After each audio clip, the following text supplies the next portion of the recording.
The ERG started to work 19 years ago. So next year, during the Swedish presidency, we will then celebrate our 20 years jubilee. And our vision is to facilitate integration in the area of European infrastructures and connected services within and between member states at the European level and globally. And our mission is to support a coherent, innovative and strategic European infrastructure policymaking. And secondly, to enhance the development of convergent and sustainable infrastructure services. Next slide, please.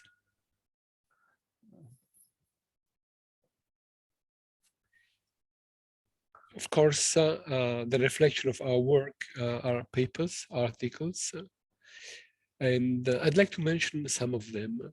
The first one is a work which was dedicated to the infrastructure commons.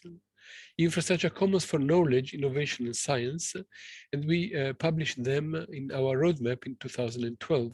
And we are happy to see and to say that this is one of the puzzles, the piece of the puzzle that then paved the way to the European Open Science Cloud. We stress the need for infrastructure coordination at the national level.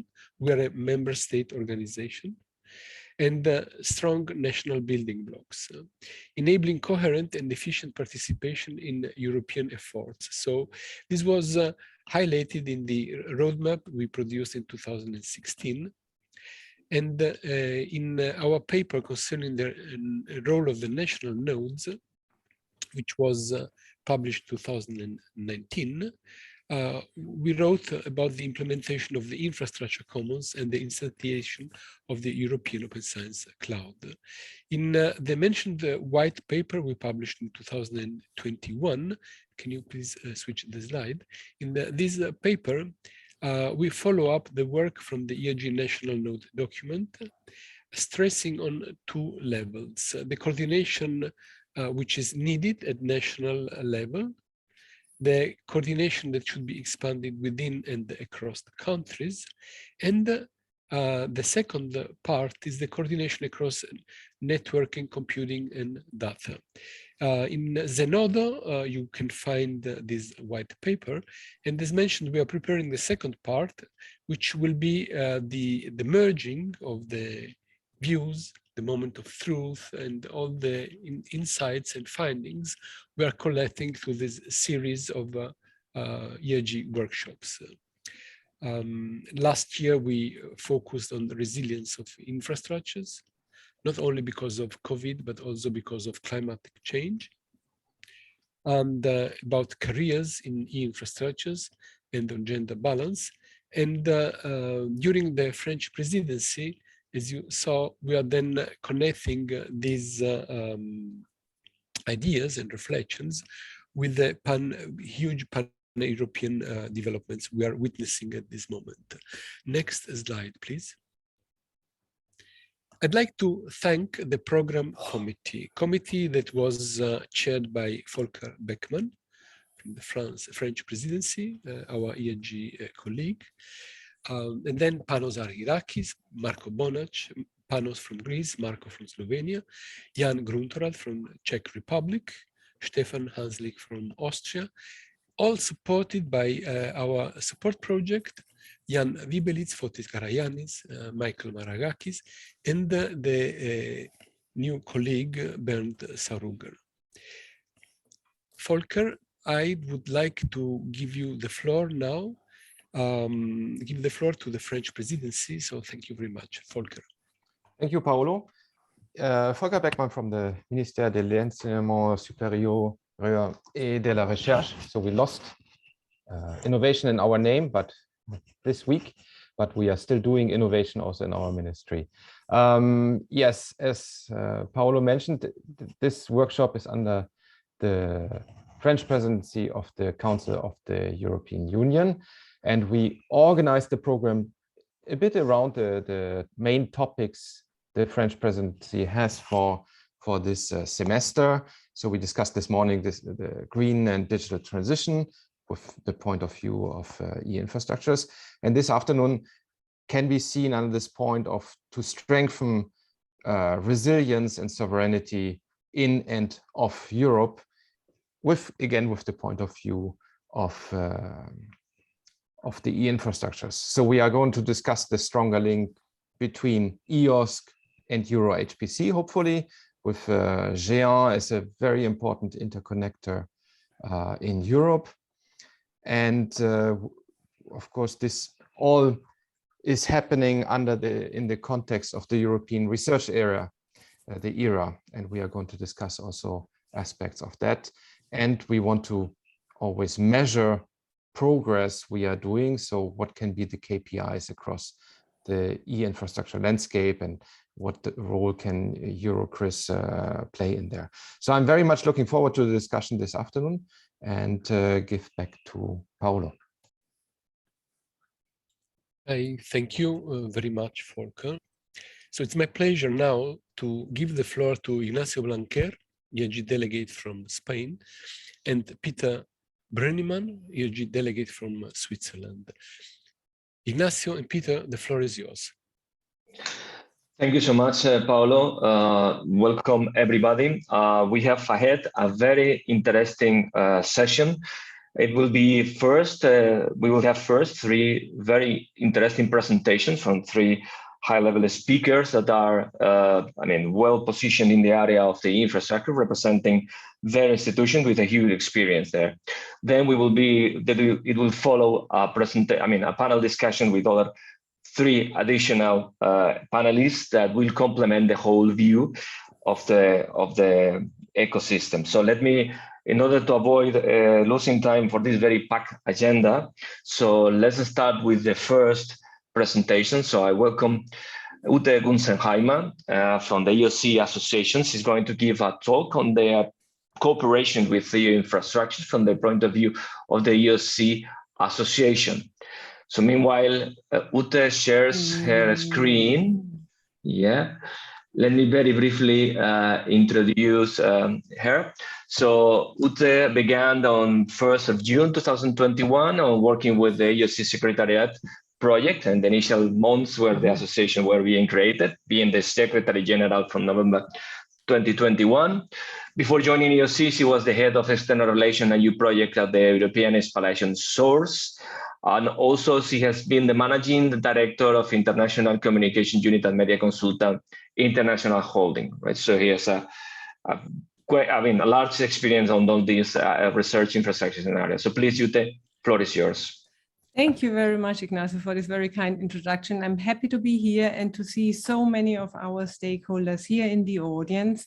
And I guess many things will be familiar with you, but it's good to have it as an overview for the upcoming discussion. As a reminder, the governance of EOSC has evolved over the past years. From its initial governance structure in 2019 and 2020, it was decided that EOSC would be best addressed in the framework of a co-programmed partnership. And in order to have a co-programmed partnership with the European Commission under Horizon Europe, it was essential to create and establish a legal entity to move into this partnership. And so the EOSC Association was formally incorporated in July 2020. And last year, also there, we are approaching an anniversary. It was launched during the RNI days in June last year. So what is the purpose of the EOSC Association? It is to provide a single voice for the advocacy and representation of the broader stakeholder community, to promote the alignment of European Union research policy and priorities with activities coordinated by the association, and to enable seamless access to data through interoperable services that address the entire research data lifecycle. So this is basically the remit that we have in our statutes of the EOSC Association. And the member base, and these are actually old graphs, because as of last week, we have more members, but this is the status as it was in December last year.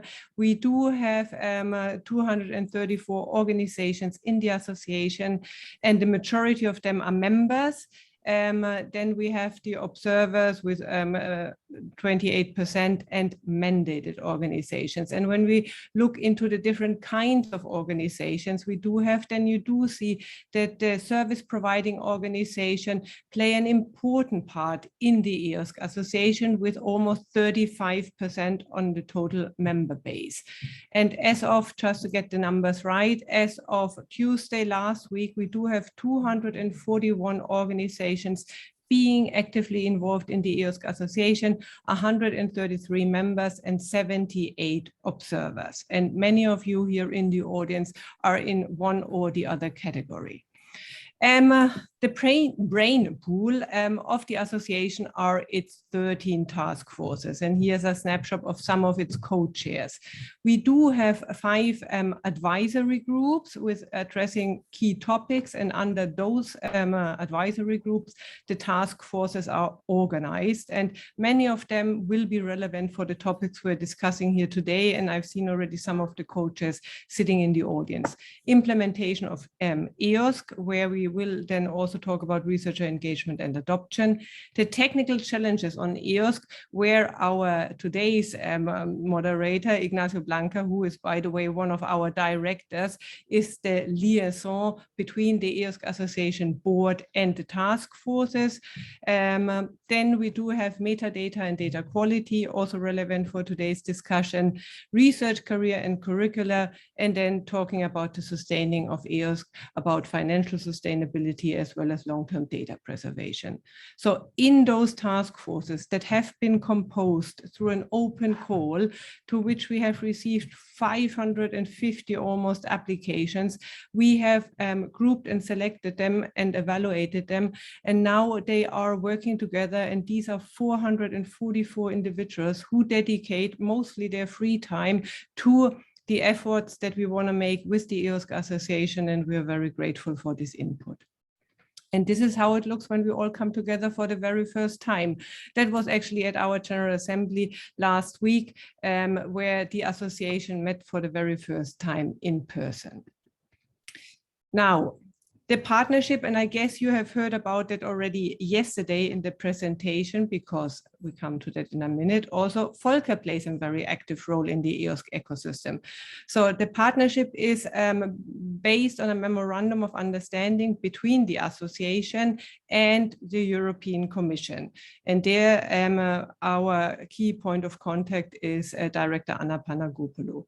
And then we have the collaboration with the member states who are in the partnership when we meet in the constellation of the partnership board as observers, and they themselves, the member states, and there Volker is the co-chair of the steering board, together with the Commission form the steering board. So this constellation is the tripartite collaboration, and we do meet on a very regular basis in different constellations in order to push e-IRG forward. As I said, it is based on a memorandum of understanding, this collaboration, and in this collaboration, the EC committed to duly take into account the input and advice from the e-IRG Association when defining call topics relative to the scope and objectives of this RIA. So this RIA is basically the Bible of our collaboration. That's the Strategic Research and Innovation Agenda. And it has 3 objectives: to make open science practices and skills are rewarded and taught and becoming the new normal. Standards, tools, and services allow researchers to find, access, reuse, and combine results. And sustainable and federated infrastructures enable open sharing of scientific results. This RIA was published last year, and every 2 years, a so-called multi-annual roadmap sets the priority activities and outcomes grouped by 3 implementation levels: European, national, and institutional. So we had a first MAR addressing the years 21-22. Now, with the input from the community, from the task forces, we have created a new multi-annual roadmap addressing the phase 23 and 24. And that has just been published last week and is now available on our website for download. We're talking about collaboration here, and we decided at the end of last year and presented it to the General Assembly that one of the priorities we would be working on this year is widening the ecosystem. And the ecosystem has three elements. It's the infra-EOSC projects, the Horizon Europe partnerships, the other partnerships, and other strategic partners we should collaborate with. And in the first half of this year, we focused on the other infra-EOSC projects and basically, let's say, the current one. These are not Horizon Europe projects under the new framework, but these are the old ongoing projects who have been massively productive and who many of you are involved in one way or another. And we've invited them to share their results and their key exploitable results with us by inviting them to fill in a survey. And what we are doing right now is to assess the feedback we have received and to see how can we put that forward in the future and make it useful within our context. This is what we do in the association at the moment, is that we have just been granted our own project in order to support the ecosystem in the framework of the EOSC partnership.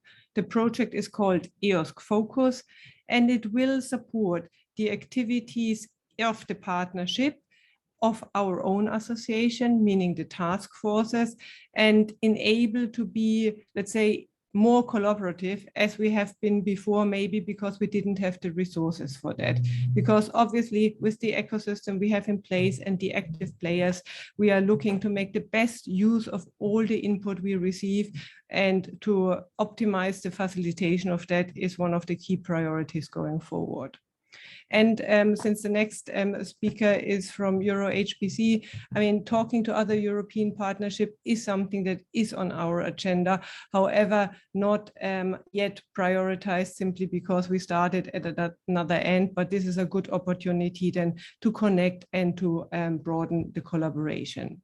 To summarize, our next steps are to understand the results and the impacts of the Horizon 2020 projects, align with the newly awarded Horizon Europe projects, and there we do have an event on the 30th of September together with the Commission.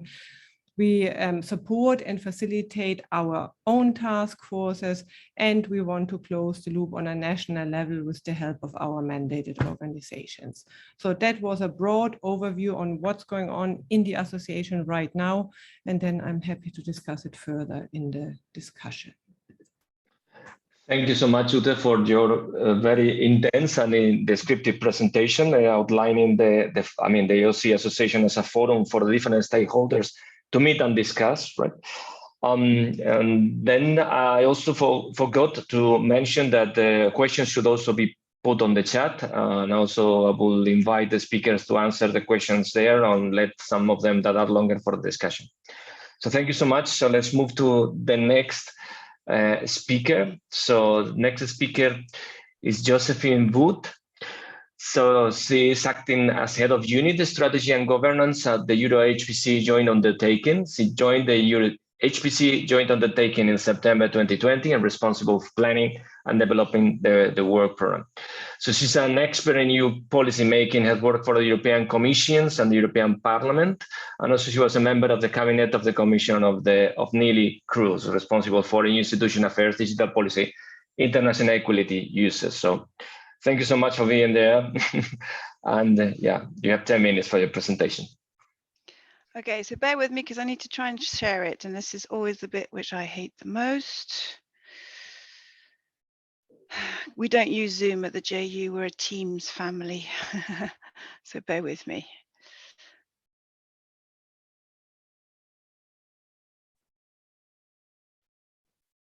Okay, here we go. Can you see that? Yes, not in full screen mode, but I think it's readable, right? Okay, it's the PDF version, so hopefully it should be okay right now. So, good afternoon, and thank you very much for the invitation this afternoon to this very interesting discussion. I'm going to just give you an outline of what we've been doing at the JU for the last year.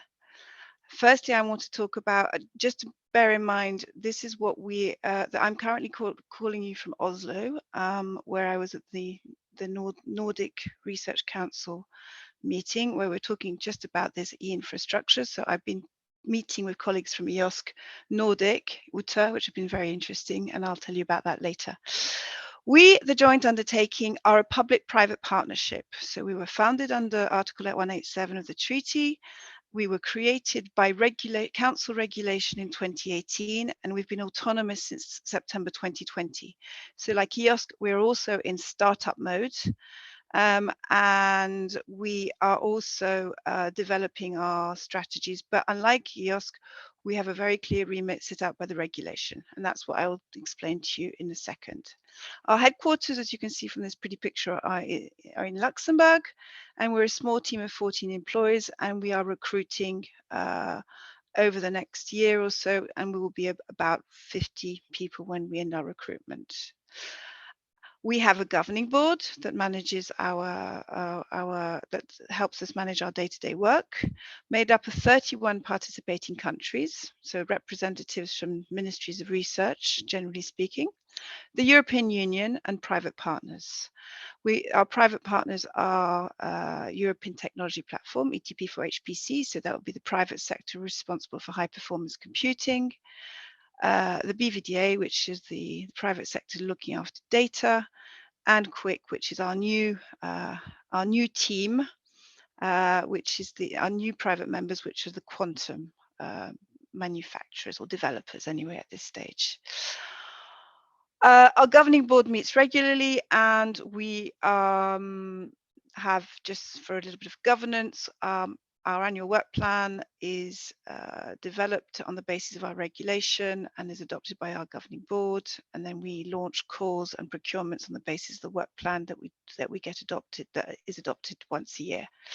And we also have a multi-annual strategic plan, which covers the next 7 years of the MFF, and again takes into account our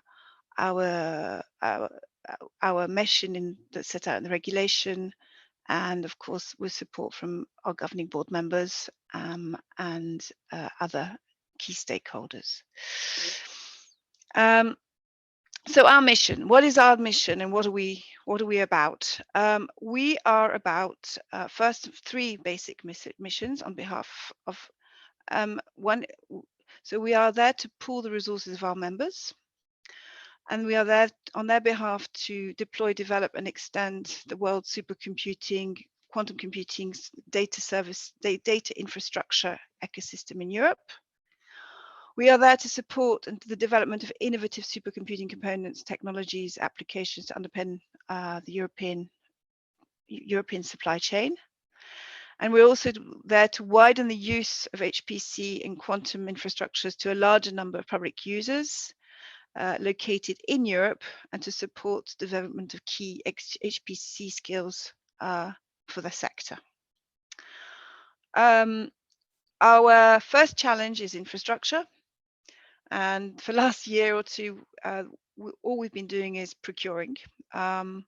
So I'll tell you what we did in 2021, but working backwards in 2022, the JU has been asked in our regulation to increase the available computing power in Europe with the acquisition of the first European exascale supercomputer, and the acquisition of quantum computers and additional mid-range supercomputers.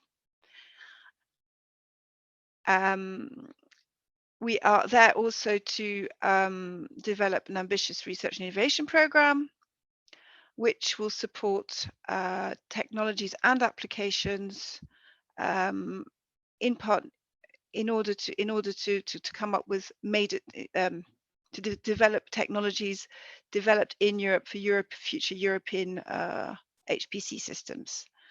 We have a strong, and I'll mention this because we're under French presidency, our our role is to develop strategic autonomy in these technologies and to ensure that we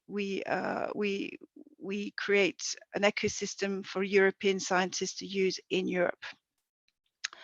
In the second stage, we'll also be developing strategies for partnerships with third countries, but I have to say that that is not our first objective at this stage. On the skills, which we are constantly being told is the critical thing that we need to do, we are widening, we are trying to widen our HPC skills throughout Europe. And that is done via different levels at professional level, at academic level, when we try to, and trainings. We're also, and this is, I'll talk about this in a second, developing a one-stop shop to access our supercomputers so that European users can use them to develop their scientific projects. The funding, important question, comes from 3 different sources in the current MFF: the Digital Europe Programme, the Horizon Europe Programme, and the Connecting Europe Facility. We have, the headline number is 7 billion euros to spend, but what that actually means is that we spend in joint partnership with our participating state countries, and that means we are spending 3.5 billion from the European Union and 3.5 million matching from the participating states. And as you can see, these are the different buckets where we will be spending and using our fundings. Please note that the new kid on the block is the Digital Europe Programme, and this is where we will be funding further infrastructure and deployment, the Federation of Supercomputing Services, and the widening use of skills. It's important to say that, and I said this already in a speech this morning here in Oslo, that the development of this new program means that we're not just looking at research, but also deployment of different infrastructure. And I think that there's an opportunity there, which everybody needs to think about and look into carefully to see how that can be taken advantage of to develop stronger European digital infrastructures and communities. So Jessica, you have 3 minutes left. So on the infrastructure, to just give you an update on where we are in our procurements, we have so far procured 2 pre-exascales, Lumi and Leonardo, and we have procured 5 petascales. You can see from this picture the location of the different supercomputers. In more detail, we have Vega, which is a petascale in Slovenia, Meluxina petascale in Luxembourg, Carolina petascale in Czech Republic, Discoverer in Bulgaria, and Lumi, which I'm very proud to say has just scored number 3 in the world yesterday in the top 500, HPC top 500, and basically is the fastest supercomputer in Europe as of yesterday. Will be launched and inaugurated on the 13th of June in Finland. We have 3 supercomputers on the way. So Leonardo in Italy, which should be online hopefully by the end of the year once the data center has been completed. Deucalion in Portugal, again once the data center has been completed. And Mare Nostrum 5 in Spain should be operational next year. It's not just about power, and this is the important part of what we're doing and linking it to our R&I activities. We're procuring energy efficient systems with low requirements for cooling. With the energy crisis hitting us at the moment in Europe and in the world, in fact, energy bills are going up, and therefore it is absolutely critical that we develop new systems which are energy efficient and sustainable. So it's not just a buzzword to say that we want to develop green supercomputers. There is an economic necessity to do so, and we are currently spending, so a lot of the R&I budget will go into low power microprocessors for this exact reason. Lumi, the crown in our jewel, I've just mentioned again, based in Kajaani in the north of Finland, is the fastest and the greenest supercomputer in Europe, and is a fascinating project because it's a supercomputer that has come together thanks to a consortium of 10 countries plus HPC, funding and pooling resources together to develop this machine and the data center alongside it. And you will hear more news about how green Lumi is tomorrow if you follow this on on Twitter and other social networks. Sorry to interrupt, Josephine. 1 minute, please. Yeah, I'm finished. Well, I'm going to skip over. This is our research and innovation agenda, which I think you can look at the slides and you can see where we're working on. And I'm going to go to my last point, which I think is relevant to this conversation, which is our users. There's no point having new supercomputers if we don't have users to attract them. So one of the missions that we have under our regulation is to attract and develop the user base for our supercomputers, not just the traditional HPC users, but to go wider afield. And I think for the purpose of this discussion, the question is, how do we interact with organizations like IOSC, with the support and the connectivity of Géant to do so? And I'll conclude on that point, and thank you very much for your attention. Thank you so much, Josephine, for your interesting presentation and the update on all the status of Euro HPC. So let's move to the next speaker. So I want to welcome Catherine Stover. So she is Chief Communication Officer at Géant. Catherine has more than 25 years of experience working in global telecommunications and the role of network infrastructure across various continents, has belonged to Géant team since 1997, holding various positions as the organization has grown and developed. She also now carries the overall responsibility for marketing communication, the same time teams, and additionally the EU liaison team. So thank you so much for your presentation, Catherine. Floor is yours. Thank you very much, Ignacio. Well, good afternoon. My name is Catherine Stover. I am the CCO at Géant. And first of all, I would like to thank the e-IRG group and also the French Presidency, of course, for inviting me to this important conversation between the e-infrastructures and e-IRG. At Géant, we very much value the neutral platform that e-IRG makes available and which allows for discussions, as we have heard for over 20 years now, on many subjects in a very regular, structured, and in a constructive way. Let me start with a very short overview of where we stand as Géant today. Géant is a membership organization, a grassroots organization, and we have existed since the 2014 merger between what was formerly known as Dante and Terena. Dante and Terena, of course, go back to the early 90s. Our mission is to provide an open, innovative, and trusted information infrastructure for the European knowledge economy and to the benefit of society worldwide. In Europe, we have today 38 NREN members and NordUnet as a regional network which covers the 5 Nordic countries. Together with these NREN partners, we connect about 10,000 institutions in Europe and 50 million academic users across Europe. Géant has very many strengths, I would say. We are, first of all, a network engineering organization. In that sense, we plan, procure, run, and maintain our own network infrastructure, the European backbone.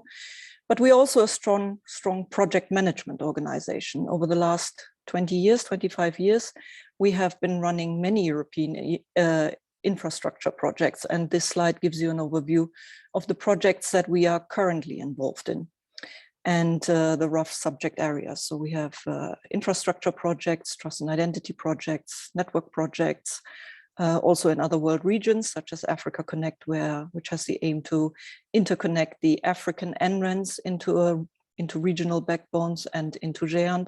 EAP Connect is in the neighborhood, in the eastern neighborhood. And of course, there are the collaborative projects, which are mainly around clouds and IOSC, of course.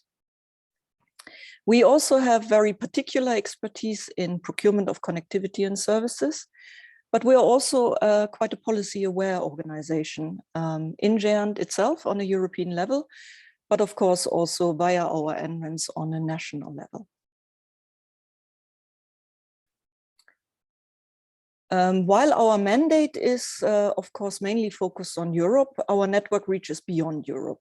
Since 2002, we've been project managing the build out of GÉANT-like infrastructures throughout the world. We do so in very close collaboration with our regional partners.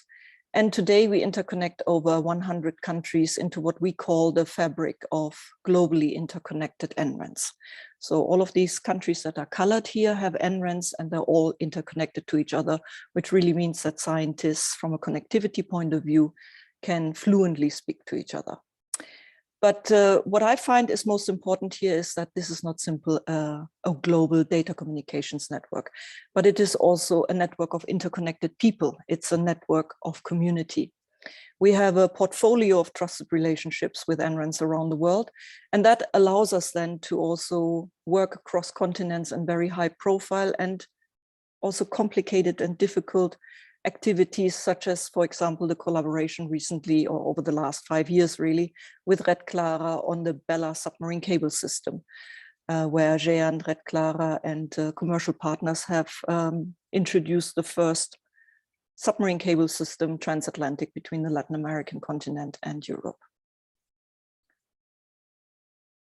The service that our users know best is, of course, EduRoam, which is a worldwide success story. EduRoam today is a global network of federated hotspots across 106 territories, and you can see that we're even covering increasingly bigger amounts of the African continent. We have here more than 4 billion national and international authentications a year, which means that EduRoam really is a pervasive service across the world. GÉANT and our NREN partners have a very long history providing connectivity within the research and education sector. This slide just gives you a few examples of the user communities that we're working with. It is across the field, from astronomy and physics, Earth observation, to life sciences and arts and humanities. And the infrastructures themselves are playing a very important part here, as they are equally our users, while at the same time providing essential and complementary services to the same end user community. So interaction with the infrastructures has always been very important for us.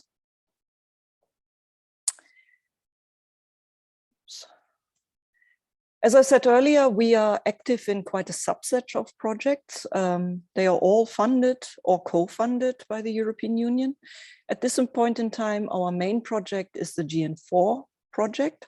This is financed through a framework program agreement under Horizon 2020. And from the 1st of January 2023 onwards, we will enter the GN5 arena. Again, this is an FPA for the period of Horizon Europe. Under these FPAs, we receive funding through a number of specific grant agreements, and these projects fund the connectivity. At the moment, the big investment here is into a completely new network infrastructure based on dark fiber, which is what we call this 3N project. And these projects also fund trust and identity activities within the GÉANT community, cloud activities, and also research activities, as well as all the collaborative support activities and our outreach. The projects are generally and also confusingly known as GÉANT projects, and they are always a collaboration among the NRENs of Europe who contribute with their time across all of our work packages, and all of that supported by the GÉANT Association as such. When you ask how coordination between the infrastructures can be improved, I would answer that the world around us is shifting. And we not only need to coordinate more, but far more importantly, I think we have to become much more aware of the natural interdependence that we have between the e-infrastructures in today's world. And from my perspective, this interdependence is due A, to the shifting landscape that we can see all across the European level, but also B, due to the fact that increasingly today's users are natives of the digital world with completely different requirements from our early users 10, 20 years ago. And I will explain both of those points a little bit more. And this is where the GÉANT Safari adventure really starts. Internally in JAN for the last 12 months or so, we've been analyzing, focusing and planning around what we call our big five. The big five areas in which JAN as an organization, JAN as a community of NRENs needs to be active over the next period of time. And these are of course the JAN project itself, but also IRG, EuroHPC, Quantum, and the international projects and global gateways. But while we focus on these five areas, we have found that there's also a mosquito in the room. And that is the increased complexity in the funding environment that we see. A quick glance around the big five here is enough. And we've already heard it from Ute and from Josephine, that there are distinct differences. JAN is mainly funded under framework projects and by our NRENs.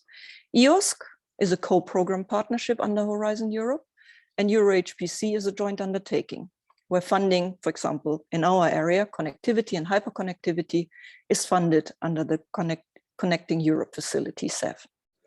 When we look at the other big five, then upcoming quantum activities are mainly funded under the Digital Europe program, whereas international activities are funded in the NDICI, but the global gateways, again, have elements of CEF funding. It's complicated and it's complex.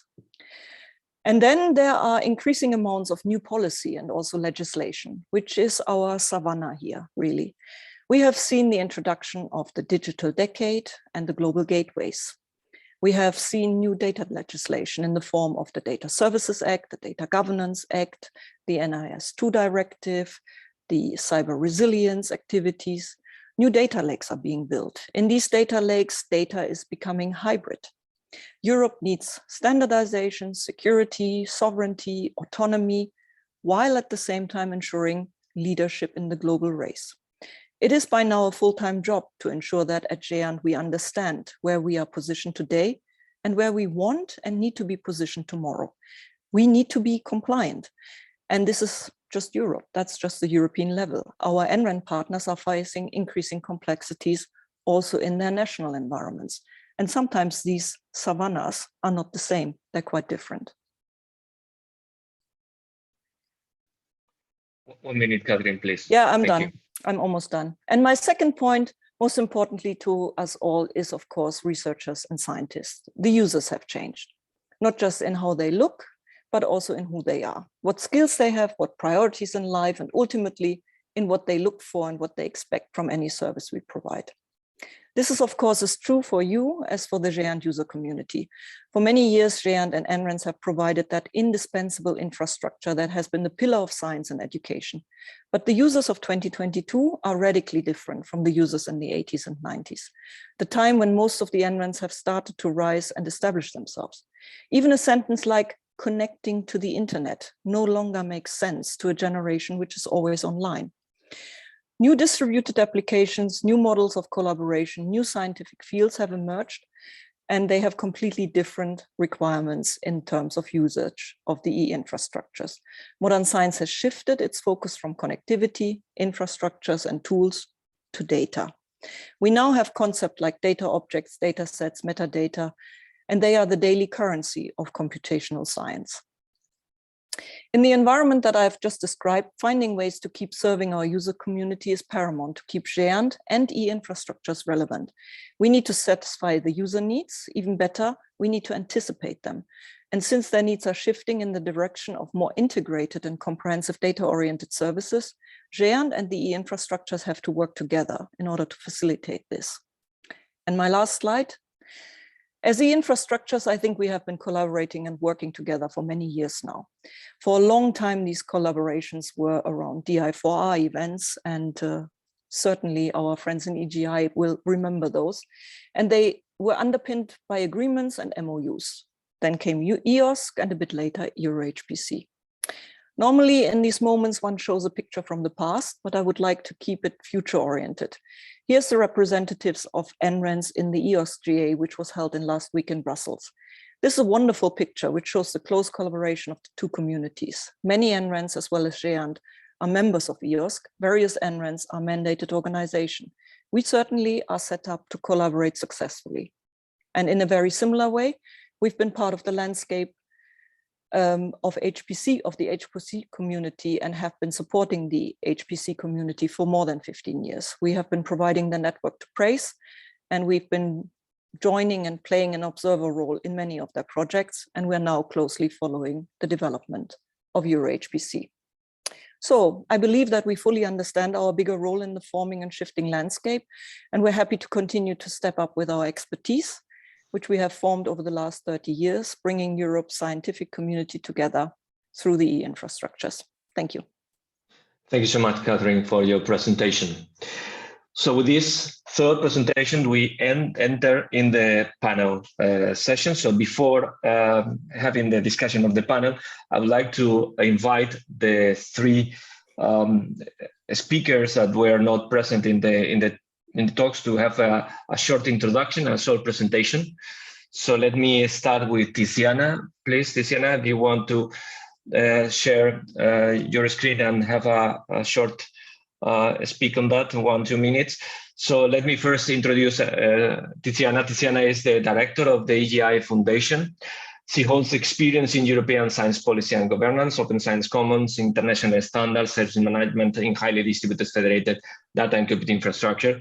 She contributed to the definition of the European strategy on federated cloud, and she has been leading the first largest implementation project called EOC Hub. So Tiziana, floor is yours. Thank you. Thank you, and also from me, big thanks to the e-IRG audience here and for the chance to contribute to a topic which is very dear to EGI. Unfortunately, I don't have the time to present what EGI is to the audience, but I think we all know each other. EGI is an international data-centric infrastructure for data-intensive computing, and we federate about 200 research data centers worldwide. Our mission is to make science possible thanks to access to research data. And collaboration with other infrastructures has been very important to EGI to achieve our mission. I like to bring our perspective to the topic under discussion today. We're very glad that the European Open Science Cloud has been, since 2016, the umbrella initiative from the Commission that has been bringing the infrastructures and the research infrastructures together more and more. For us as EGI, we've been establishing increasing collaborations with EUDAT, GEAN, and OpenAir in many technical areas. And thanks to these collaborations, not only we have improved our technical services as a data-intensive computing infrastructure, but also improved our human network and the ability to serve researchers. We, as EGI, thanks to this partnership, have been reaching out to more and more scientists. We saw a peak in the last 2 to 3 years, almost one new scientific collaboration per week that we are enabling. Thanks to a better and coordinated access to our national pillars, the NGIs and EGI, we have been increasing the usage of national infrastructures, and this has been also thanks to transnational access and funding through the European Commission. We have improved and increased the reach and breadth of user support with more than 100 training events and thousands of trained staff. And we still see a future for increasing cooperation. My contribution to the debate today is to make a case about the importance of collaboration. For EGI, it's not just the infrastructures that have been presenting today and are here in the panel, but also the research infrastructures as the major data source and data federators in Europe. For an infrastructure like EGI, being able to deliver data analytics, advanced processing of research data with scientists is paramount. We do a lot of tailoring and co-design with scientists, and the collaboration with the infrastructures and the research communities is necessary for our success. For the future, we as EGI, being a computing infrastructure which is federated, see an important collaboration to be established with HTC to be able to deliver together a computing continuum to the era. And with computing continuum, I mean research data, plus high-throughput computing, high-performance computing, and research clouds as an integrated solution.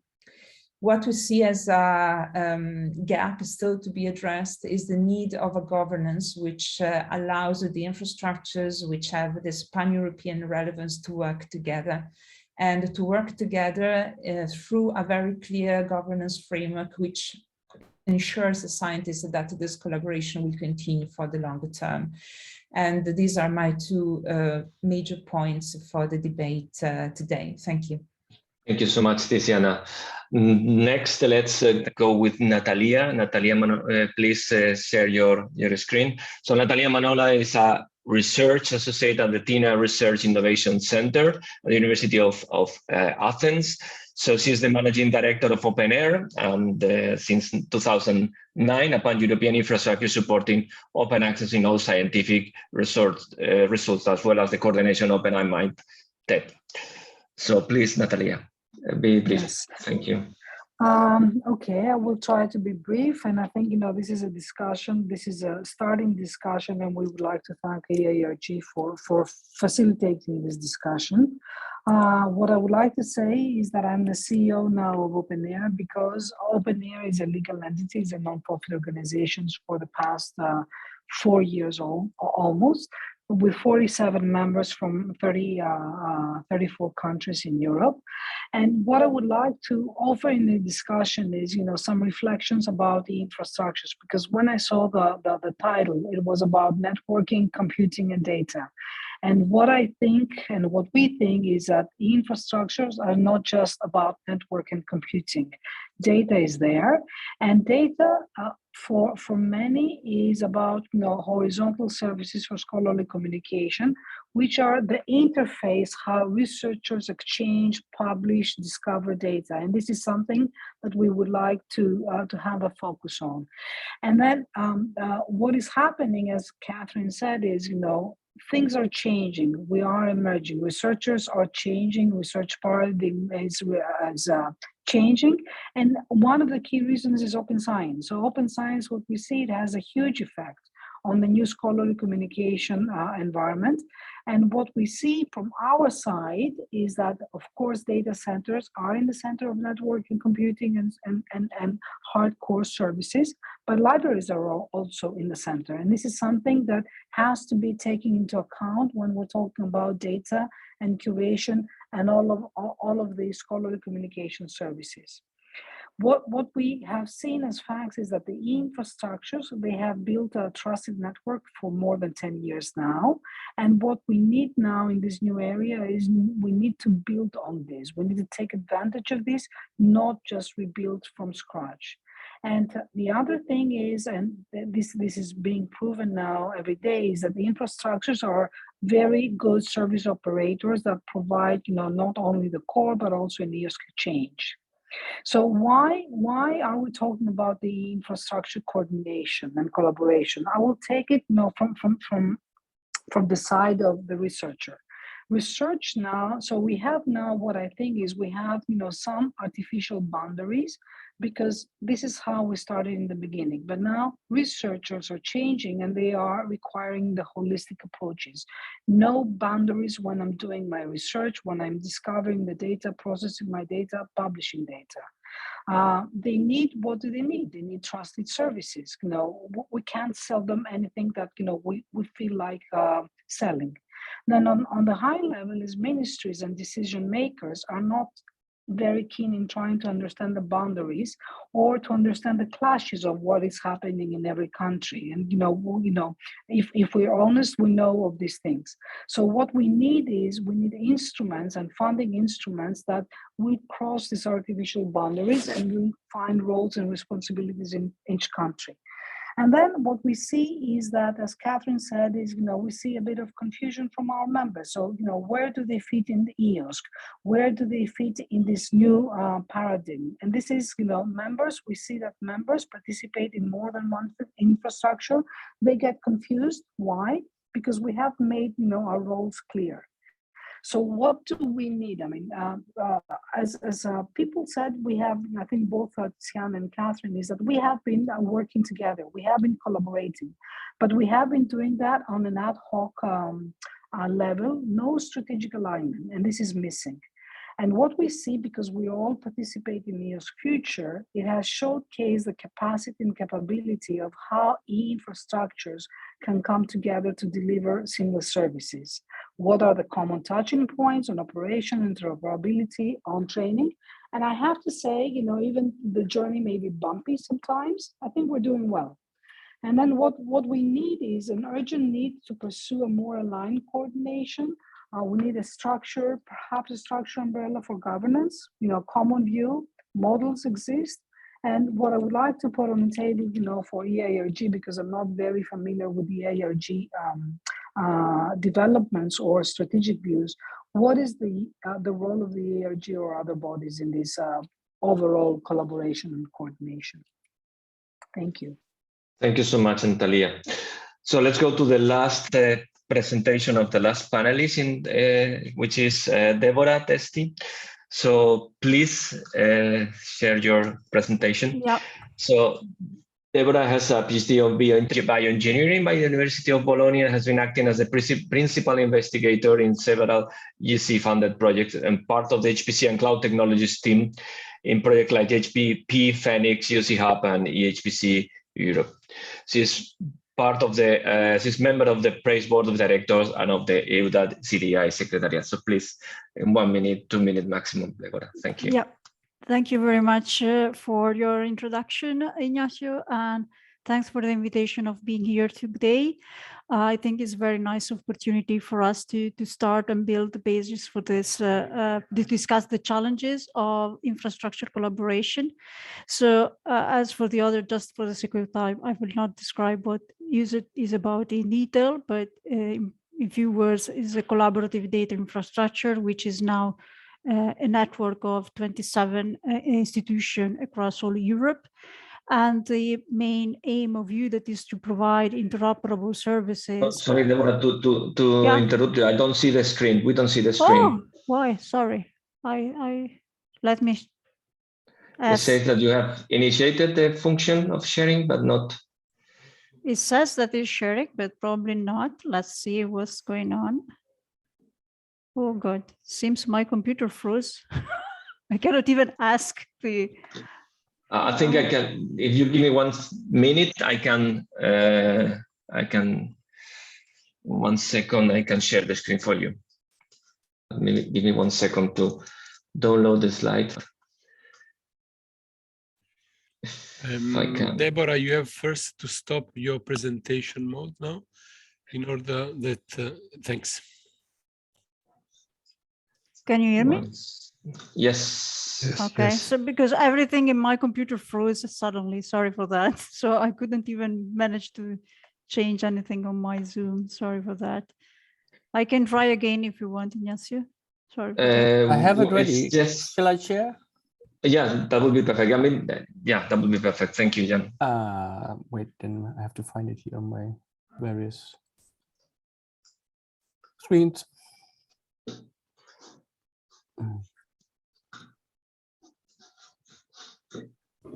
Sorry, promising too much. I can't find it. I have it. I can share it now. Yeah, do. Yeah, I'm just opening it.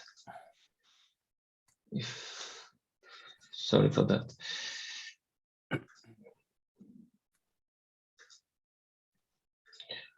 I hope that you can see it now. Yeah, thanks for doing that, Ignacio.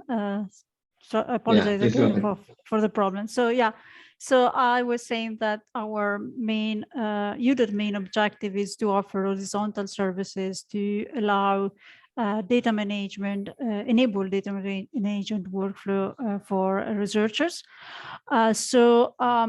data management, if we think to the research data life cycle of any time in any domain, obviously data management services are not alone in the research process.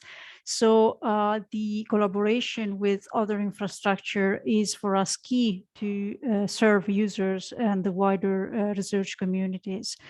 As already mentioned by Tiziana, there has been already a lot of technical work done in the past with EGI, with OpenAir and other infrastructures to build on the technical building blocks for these collaborations. Our recent work has mostly focused on connecting data services to HPC kind of storage to allow better connection and easier transfer of data for user making use also of computing. We are working on some very interesting use cases that are making use of services and resources across different infrastructures. But obviously, these are just pilot cases. We have to, we really believe that in the future, we have to move towards a more general provisioning of resources across infrastructure. So to organize a transparent offering to user communities that in some part can be done by IRG, but we need some work across infrastructure to harmonize access policy, to have an overall governance structure that would allow to provide these services and resources across infrastructure in a transparent way to the user, because the user are not really interested to, as mentioned by Natalia just before, to borders across us. They just want to make use of services and achieve their scientific results. And I think we should all take a big step in the next years to try to make this happen and make serve as at best the scientific communities in Europe. That was just my starting point for our discussion now. Thank you. Thank you so much, Deborah. So I think that we have to move now to the panel. So I'll please ask our 6 distinguished speakers to open up the camera. So we can have, I mean, I was a bit optimistic. I brought several questions, 3 questions for that. So we have a little scant of time. So what I will suggest is that I'll start with the questions and you select the ones that you want. So basically, what I would like to get the opportunity, since you are here, is to ask you for 3 main points that that it will be key for the coordination, which are the users, the data, and the sustainability, right? So my point is, how do you see that the coordination between the infrastructure can address the gaps of the users? They may have the gaps in the interaction of the data and the gaps in the sustainability.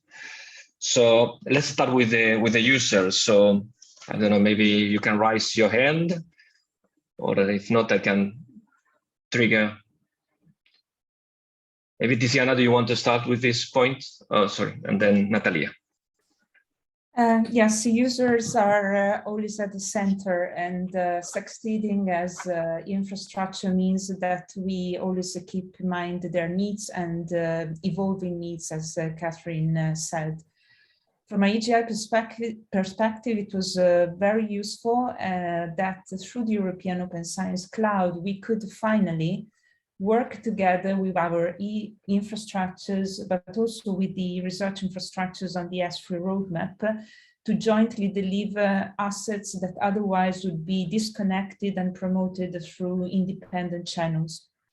Being able to successfully support users means, in fact, having a user perspective in what we do, and that means solving digital problems which support the science without thinking about what we can do and can't do, but what we can do together. We run very useful programs. I like to mention the early adopter program of IRG Future and previous projects, where we have been really joining forces with the infrastructures, with the research infrastructures, to bring one access point and one support point to the users. This has been thanks to a project, and my desire is that we as infrastructure can continue this regardless of cycles of funding which can come and go. There is a lot of potential, a lot of researchers that are not aware of the infrastructures, and it's our duty that these researchers are supported as well. So this is, I would say, an area where we have achieved a lot of progress in the last 3 to 4 years, but a lot has to be delivered yet. Thank you so much. So Natalia and then Ute.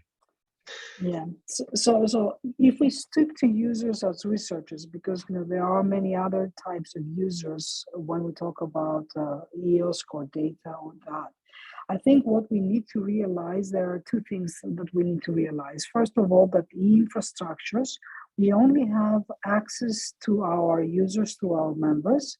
So somehow we need to empower their members, and we need to coordinate our members in order to bring this bridging of requirements versus what we deliver, what they deliver, and what they want. And second is that, since not all of the users are the same, because some are very, they would like to use HPC, some would feel more confident in using cloud, others would be okay by using a repository in their computer.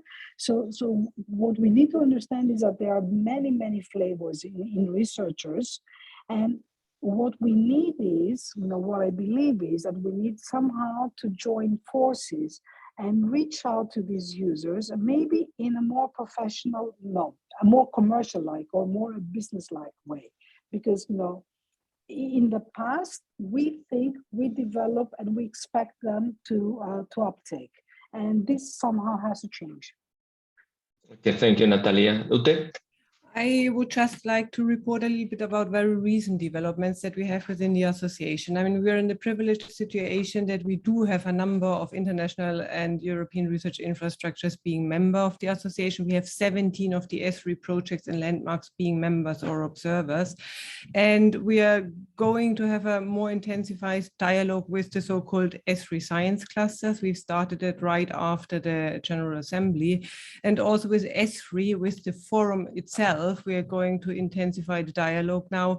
They had a task force that they will, what I've heard, continue in one way or another, and we're happy to embark on this collaboration, and then also to see how we can integrate the ESRI delegates then going forward in our national tripartite events. And I think these are good, let's say, momentum that we should build on in order to reach out to users in the long run. Thank you so much. Josephine? So I didn't touch on it much in my presentation, but our remit is quite clear. We have an infrastructure which provides supercomputing services. We've been asked to launch calls, and our users in our regulation clearly states scientific community and eventually SMEs and industry. So our challenge at the moment is, one, we need to assess which users first. And so we've decided in our policy on access to our supercomputers that it should be scientists in the public sector. And our calls are open to everyone, as long as they're based in Europe. That's basically the eligibility criteria. And at the moment, what we're seeing is we're attracting our niche user, so the HPC user. But we're also mandated to go broader and wider and attract new communities to use HPC. So on our niche users, I think we're okay. And obviously we've been working with Prace, and Deborah probably knows a lot more about it than I do, which is the organization that has up to now been managing calls and attracting users to supercomputing resources in Europe. But eventually we need to broaden out. And that's where we see we're going to be with our various advisory boards, because we have 2 advisory boards, asking them to assess who are the users out there, where are the communities, who needs supercomputing, and then we will then listen to that conversation, listen to your comments, because I find them all very interesting and useful, and assess how we open up to more users. What we think is going to happen, but again, we're consulting and listening and talking, is that a lot of users will need skills, will need training. Not everybody knows about supercomputing or even knows how to use a supercomputer. So that's another area that we will be focusing on, is how to build up the competence for this new potential new user community that we will be looking for. Voilà. Thanks. Thank you, Josephine. Catherine. Yeah, just quickly what I would like to say again. So I really think that, you know, because of the shifting environment, what we really see is that the distance between users and the underlying infrastructures has definitely increased. And modern science is no longer with a focus of connectivity, infrastructure, or tools. The modern science has a focus on data. And here, I believe that we can support our users through supporting our members, because when we look at data, we need to look at new data legislation. We cannot avoid looking at these new data legislation. And that means compliance. And that means compliance across the entire field, from NRENs to universities. There are new questions on compliance. And I think in the end, if we want to help ourselves and we want to help our users, we need to make sure that we have the ability as a community to actually have compliance to all these new legislations. Because if we don't, we're going to be, you know, serving users as much as we want. We will run into complexities that we probably can't anticipate yet. So I think this focus or shift of focus of data is really something that we need to bear in mind. And then not look at our world only through the eyes of the services we provide, but also the legislation that we need to be compliant to. Thank you so much. Tiziana, I see your hand, if you can quickly, and then I pass to Deborah. By the way, I will take a little more of time from the agenda. I think that we have a very good opportunity having your six there. So please be brief. Yes, so I think we all agree in the panel about the importance of user. What perhaps I'm missing more is a structure which allows the infrastructures to work together, to have a dialogue with the users. And this is something that we have been doing in a ad hoc manner, not so well structured, and having agreements and structures in human networks which are connected across the range of the infrastructures would make the life for the users easier. Natalia, years ago now, drew a very nice presentation with the research snake, which shows how a scientific process underpins a number of digital services which are all complementary, and today's scientists have to knock on the door of different infrastructure to solve their digital problems, and we should remove this obstacle together. Thank you, Tiziana. Yeah, very interesting point. Deborah.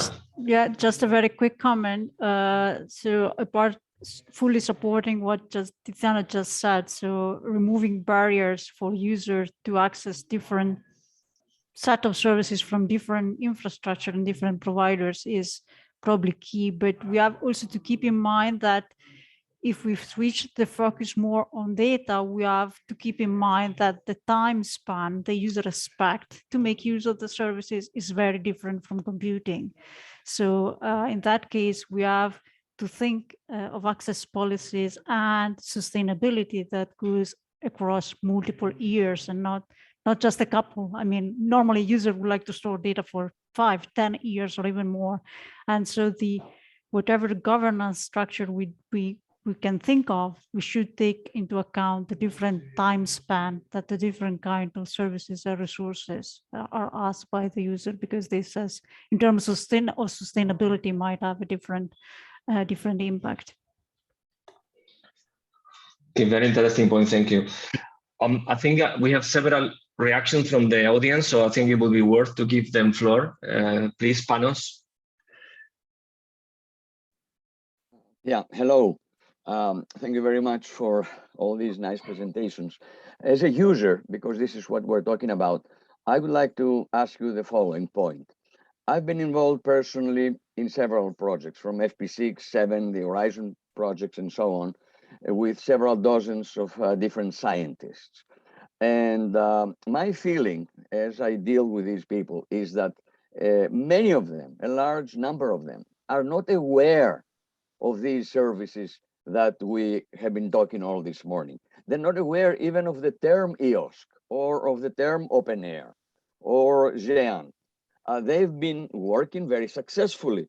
They have been publishing in these projects very nice results, consulting national governments, consulting world organizations, publishing in the best journals. So they are at the very top cream in sciences. And I'm talking about, let's say, physics, chemistry, biology, medicine, you know, complex systems, which is my field, especially disease transfer, which the last few years has been very fashionable. And all the resources we get are from different organizations that we have so far. So my question is, what effort do we all make in all the 6 or 7 presentations we heard today to bring closer these people to, in addition for them doing their research, to let them know, not only to take down the barriers that Deborah said, but even let them know that the existence of these organizations, that while they do their work, they still have additional features, additional information, and they can still have a few steps further and improve their work by making use of what we've heard today. Very good point, Panos. Natalia, I see your hand first. Yeah. So this is a question, Panos, that we have been asked for, you know, the past 10 years.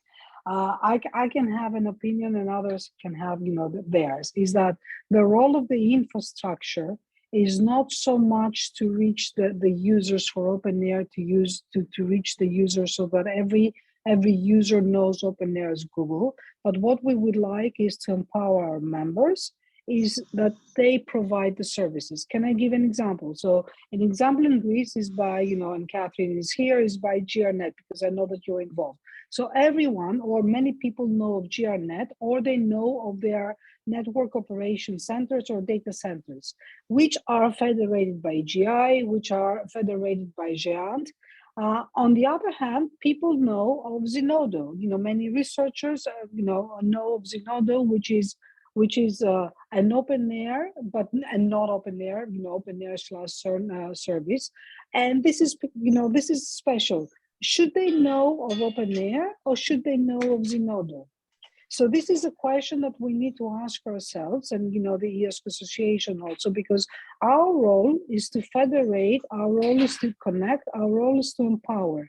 If we have services with a brand name, I mean, for OpenAIRE, we're using just different names of the various services, because we want, you know, people to link to the services and not to the infrastructure. It's a communication, it's a broadening thing. And maybe this is something that we should be discussing. It could be a key item on the agenda is, should every researcher know of e-IRG and OpenAIRE and GEANT, or should they go to their library, to their data center, do whatever they do, but the librarian, the data center provider, they know of e-IRG, they know of OpenAIRE, they know how to connect things. That's the question. Thank you so much. Catherine, you want to react also? Yeah, just to add to what Natalia said, I think I agree. I mean, underlying infrastructure is best when it's invisible, because that means that it's working. When we are visible, it's normally when something has gone wrong. The only time where we really see positive recognition is EduRoam, but not really EduRoam in your own institution, but EduRoam when you suddenly move and now I'm somewhere completely else in a different country and I still have EduRoam. That is when people start asking the question. So I agree with Natalia. It is a very interesting conversation whether this visibility is known or needed, or this visibility, you know, we just need to make sure that it's there, because if it is not there, then it will all be known. So whatever we do, we need to collaborate. We shouldn't worry about who knows about it. We need to worry that the scientists get the service that they need, because if they don't get them, we will know. That was confusing. Can I add something to what Catherine said is, and, you know, to Panos, is that this many times and often hinders on the infrastructure funding. because many of the funders, they don't know that people are using, you know, open air services or eduroam. Does a researcher know that eduroam is provided by Géant? No, they know eduroam, right? So I would know eduroam. So, and that is an obstacle for our funding. And this is why I think it's worth having this discussion out in the open, but also, if possible, to include the decision makers from the funding bodies and the ministries. That's a good point for the visibility. I think that Paolo has an interesting question with respect to the governance of the infrastructure. So yes, Paolo. thank you very much. Thank you for giving the floor. A part of my question was raised by Panos, and part of the answers came now by Catherine and by Natalia. So I just do a remark now.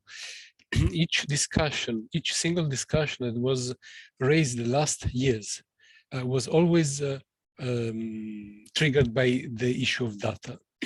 So how data can be found, how data can be stored, how can data be accessed, and so on. We always tend to forget that we need not only a governance of data spaces, we need the governance of infrastructures and the services on top of these. Without infrastructure and without a well-functioning infrastructure, like eduroam, for example, as a service, and Jean is providing it, there is no science, no open science, no research worldwide. And this is something that we should always repeat when we talk to our counterparts, which are the rectors, the vice rectors, the managers, the decision makers, the EOSC board directors. Again, no infrastructures, no science. And we can have the best data in our silos and we cannot access them. So this was the remark to the questions that were posed just a few minutes ago. Thank you very much. Thank you, Paolo. I think that for the sake of time, I have hundreds of questions but I will not use it. If you want in 30 seconds, but only 30 seconds, to have your final statement about what has been discussed or any other point that you want to address for the coordination, I will appreciate so much. So we go on reverse order, starting with Deborah.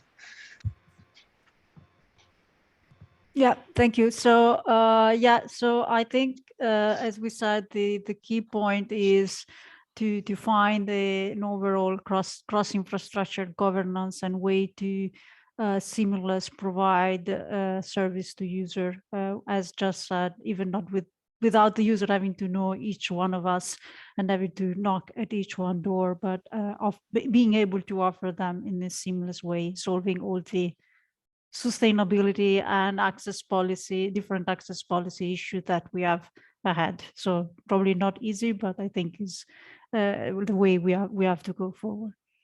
Thank you. So Natalia, then reverse order. Yeah, so I think, you know, the need for collaboration is clearly there. We have had the signals for ages now. Are we moving fast? No. Why? I'm not sure why not. You know, we're not moving fast. So now I think it's time to do that. And projects like EOSC Future and EOSC Core have given us this opportunity.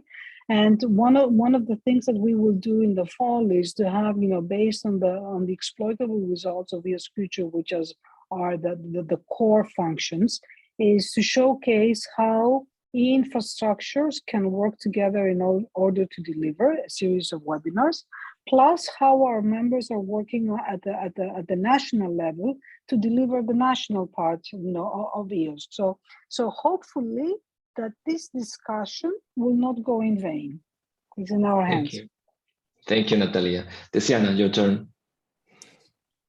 Well, I think the other panelists already made a stronger point, and I just want to further underline the importance of governance.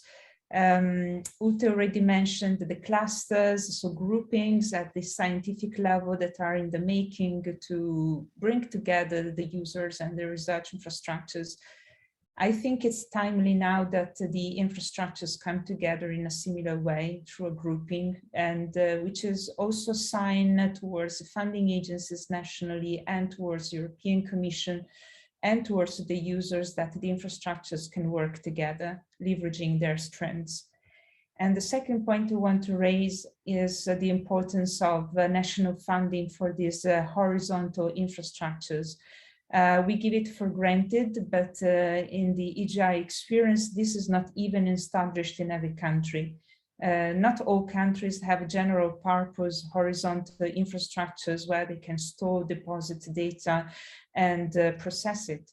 And without these roads, it's impossible to have traffic and adding value services for science on top of that.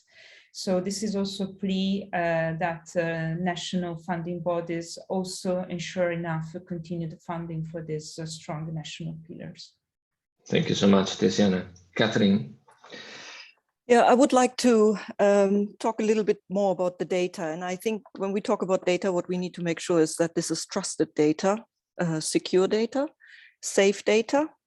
I think it is a role for the e-infrastructures to make sure that we have this secure, trusted data made in Europe, that we have, we really see that connectivity, trust and identity goes hand in hand here.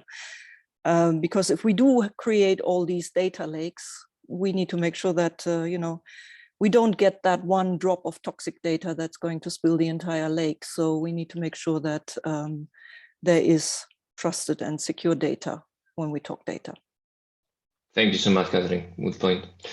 Josephine, your turn. So, yeah, thanks again. And thank you for that interesting discussion.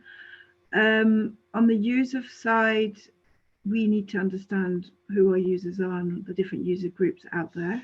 And so I've learned a lot from Tiziana, Natalia and Deborah about the organizations you run. So thank you for that. In terms of infrastructure governance, well, JU has a very clear governance structure, which has been adopted by EU regulation.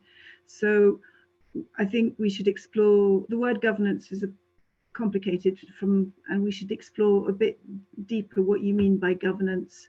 Is it policy? Is it legislation? What do you mean by governance?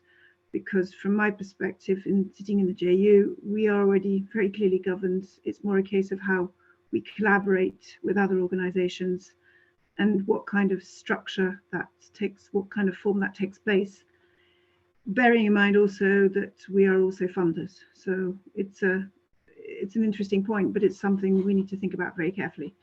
Voilà. And in terms of coordination, just one last point on data. Just to clarify a point, HPCs are not data storage centers, okay? Just be very clear about this. They are attached to data centers for obvious reasons, but they are not data storage facilities. They are infrastructure to do calculations and simulations. And I think it's really important that when you talk to your communities, you clarify that and don't mix it all up, because it will lead to a lot more confusion than clarification. So that's my last point. Again, it's really, really great to meet you all. I would propose that we try and meet at least the panelists and the moderators if they want to join us for a coffee sometime to get together. And I'm happy to host something in Luxembourg if you guys want to come to Luxembourg. Voilà. Thank you so much. I take the invitation. So last but not least, Jute, your turn. Yeah. For the ERG Association, I would say we are just at the beginning, and I think we are now getting better resourced in order to collaborate better going forward. And this is what we want to do. We want to focus on that.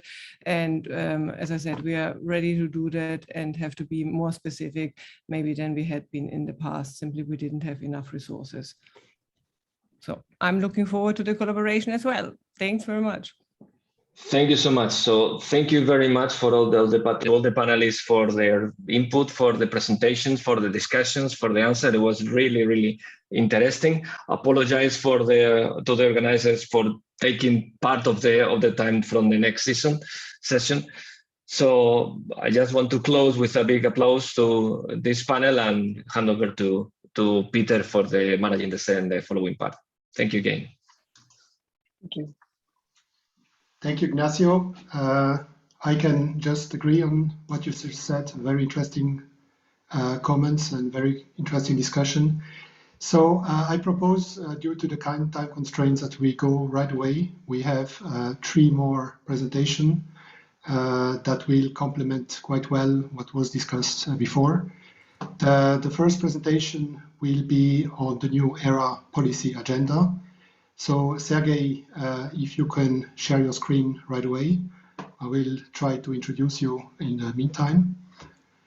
I will try. Sir, if I may interrupt, just yes. say we do not have time constraints, so go on the program. Okay, good. Good. So Sergey Muzina will have the first presentation. Since February this year, Sergey is the co-chair of the ERA Forum in Slovenia. He led the creation of the first national research infrastructure roadmap in synergy with e-IRG and S3 works. He then worked as a science attaché in the permanent representation to the EU in Brussels, where he negotiated in the Council the last 2 EU framework programs. He also chaired the Research Working Party in the Council during the Slovenian presidency. So, Sergey, the floor is yours. You have also 10 minutes. Thank you. Thank you, Peter. Thank you very much. I hope you can see the slides on the screen. And thank you for inviting me to speak at this workshop today. I was asked to very briefly describe the ERA policy agenda for the next 3 years and explain what it is and how it came to be and how it's going to be implemented. And I'm going to do that. But I think first, I'd just like to recall that the European research area is not really something new. So in fact, it's been around for more than 2 decades. And we've seen some quite impressive successes of European research area, which are not very known to the general public, I think. First of all, researchers are now much more mobile than they were 20 years ago. And they're seeing much less obstacles and much less red tape when they perform their work internationally. And this is not just a, I don't know, lucky sign of the times, but it's a result of the member states and the Commission and stakeholders actively working towards this idea of a single market for research, as we sometimes also call ERA. Even more, I would dare to say there possibly wouldn't even be for a European Research Council, for example, the famous ERC, if there wasn't this idea of a common area where we all push the boundaries of science as a one body of researchers. But for today, I think most importantly, the fact that member states and countries associated to the framework program were able to agree on joint pan-European research infrastructures and invest more than, I think, 16 billion euros is the current count of their own national funding into the construction of research infrastructures. I think that's the most tangible result of European research area. And I think this particular success is largely thanks to the coordination platforms, let's call it this way, or governance platforms. I think we're getting into semantics a little bit, such as the S3 or e-IRG, where we are today. So after this 20 years, the European research area has been renewed. And this renewal was a long process, which lasted at least 2 years, if not more. But I only have 10 minutes, so I will leave out the many steps and efforts that have been made in this context. And for the purpose of today's presentation, I'll just mention the Pact for Research and Innovation, which was adopted by the Council in November last year. We sometimes call this document also the mini ERA Constitution, because the pact now, for the first time after the conception of ERA 22 years ago, the pact now sets out the main principles and values and the coordination process to achieve common goals, among others. But it sets out also 16 priority areas, from open science, research infrastructures, gender equality, careers, knowledge valorization. I think you've probably read it. You know, there's also thematic directionality of investments, synergy, citizen involvement, and others. But at the same time, as the Pact for Research and Innovation was adopted half a year ago, the Council also established a new governance framework for the European research area. And one important goal of the ERA renewal was to strengthen the implementation of ERA. So a lot of groups have been abolished in doing this, and the ERA Forum was created as the central platform that brings together the Commission, the member states, the countries associated to Horizon Europe, and very importantly, around the same table on equal footing, also the stakeholders. So I speak to you now with this hat on. As you said, I was elected the co-chair. The second co-chair is from the Commission, Anna Panagopoulou, of the ERA Forum since February this year. So at the same time as we adopted this pact and the new ERA governance, the Council also adopted the first ERA policy agenda for the first 2 years. Now, this ERA policy agenda is another novelty in the direction to make ERA more concrete and more tangible. This agenda, it covers priority areas that I mentioned that are listed in the pact, all 16 priorities, but not in their entirety. Instead, it's a list of 20 ERA actions in which countries and stakeholders, as I said, will take on in the first 3 years until 24. And as I said, the ERA Forum has been given the primary task for implementation of these actions, but with some caveats. First one is that only those ERA actions which will gather commitment of at least half of member states, so at least 14, will actually take off. And we will see in exactly 1 month from today which those really are. And the second caveat is that for 2 areas, for research infrastructures and for R&I partnerships, the Council suggested that the existing bodies continue their work. So since I mentioned the implementation has been streamlined into the ERA Forum, you can understand this a little bit as an exception to this streamlining. But for the purpose of the implementation of the ERA policy agenda, in fact, these 3 forums will function more like subgroups of the ERA Forum. And obviously, these 3 groups are ESFRI, the Partnership Knowledge Hub for Partnerships, and the EOSC Steering Board, which we heard about already. Now, for this workshop, obviously 2 out of 20 ERA actions are more relevant than the other 18. Action 1 on open science and EOSC, and Action 8 on research infrastructures. But interestingly enough, on the other hand, these 2 actions are very relevant for almost all other ERA actions. As we heard today, they are the enablers of the research and all policy activities. But I will just go very, very briefly into these 2 that I mentioned, Action 1 and Action 8 on research infrastructures. But I won't go into details of these actions now. First, because they require quite specific expertise, and they will be ran by a community that has such expertise. As I mentioned, for example, ESFRI and the EOSC tripartite governance. And second, because these are only the current objectives that you see on screen now, as a little bit summarized by me. These have been defined by the Council when they adopted it in November, and then a little bit refined by the Commission and the Forum. But what is important is that they could be more refined during the implementation of this action, because the whole idea of the new ERA governance is exactly co-creation. So very briefly, the main activities under this ERA action are 3. 2 are directly linked to EOSC.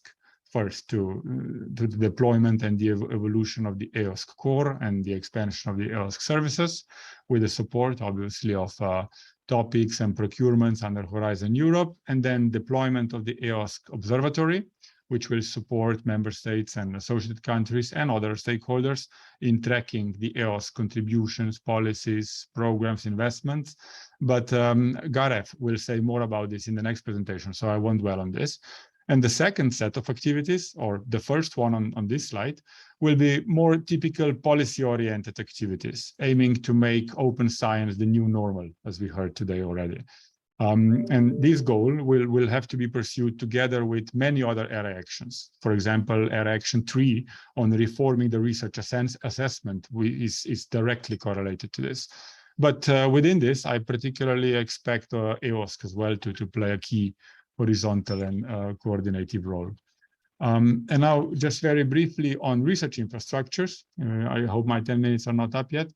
The main premise of activities in this area is that the work of ESFRI and the existence of the ERIC legal framework have led to an excellent landscape of state-of-the-art facilities in Europe now.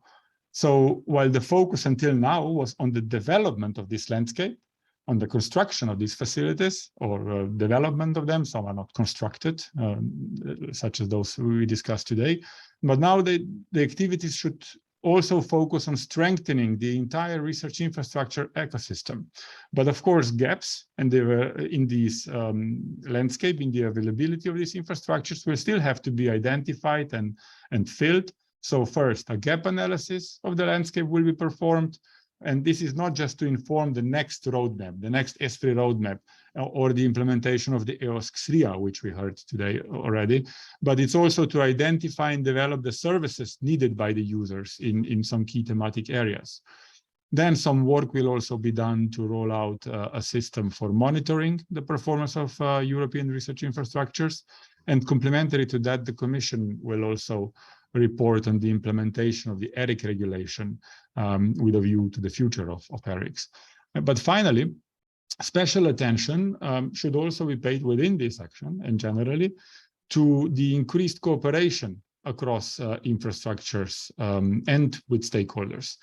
And ESFRI, as far as I know, has already taken steps in this direction, but not only ESFRI. They have launched the ESFRI Stakeholder Forum, among others, and I think they are preparing a strategy for stakeholder engagement. And I believe similar things are done in EOSC and probably in e-IRG, that same thought process is going on. Because indeed, what we have to do is develop activities together with the stakeholders or users, and then also implement them. And this should include an approach for closer cooperation between research infrastructures and e-infrastructures. And these are now covered by all three that I'm mentioning in my entire presentation, by ESFRI, by EOSC, and by e-IRG. And I think one of the working proposals I have seen, for example, in this ESFRI strategy for stakeholder engagement, goes into the direction that the ESFRI, EOSC, and e-IRG should agree to have observers in each other's relevant meetings, concretely, for example, just some food for thought. And then finally, this brings me to my final slide, actually, which is more a personal reflection to provide some food for thought. I've copy-pasted from the website of this event the two quotes that I put in the square as the goals in the spotlight of today's workshop. So one is to achieve collaboration and coordination of all the infrastructure components, so networking, computing, and data infrastructures. And the other, which is described as the ultimate goal of bridging the gaps across e-infrastructures, is to provide integrated user-friendly services towards researchers. Now, I think these goals will require the three things that I put on the slide: policymaking and coordination and an exchange of best practice. And in the area of e-infrastructures, policymaking and exchange of best practice, I think, have been performed largely by e-IRG and very successfully. And the question whether it should continue doing what it's been doing very successfully so far, or should this be done by the ERA Forum or by the ESFRI or by EOSC, is for me a legitimate question, and we shouldn't be shy to debate it. And I think we have to take into the account that in this transition from capacity building towards service provision that I've been mentioning, ESFRI is already, for example, filling some gaps in the landscape of e-infrastructures as well, or not filling, taking into account. Like the latest roadmap I've read includes 3 digital infrastructures: the e-brains, slices, and so big data. So both EOSC and ESFRI, I think, have been debating methods for strengthening the links between them and with e-IRG. And as far as I know, even in specific working groups, these debates have been going on, with personal membership quite significantly overlapping. But whatever, and I finish with this, whatever the outcome of these reflections will be, I think we will all have to agree that what will definitely be required in the future in the area of e-infrastructures is this exchange of best practice and the policy development.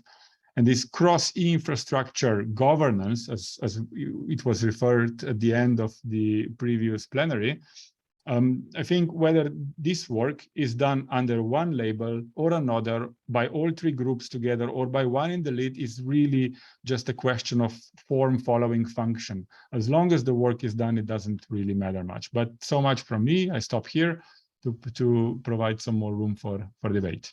Thank you. Many thanks, Sergey, for this good presentation and the interesting thoughts. Maybe a comment from my side.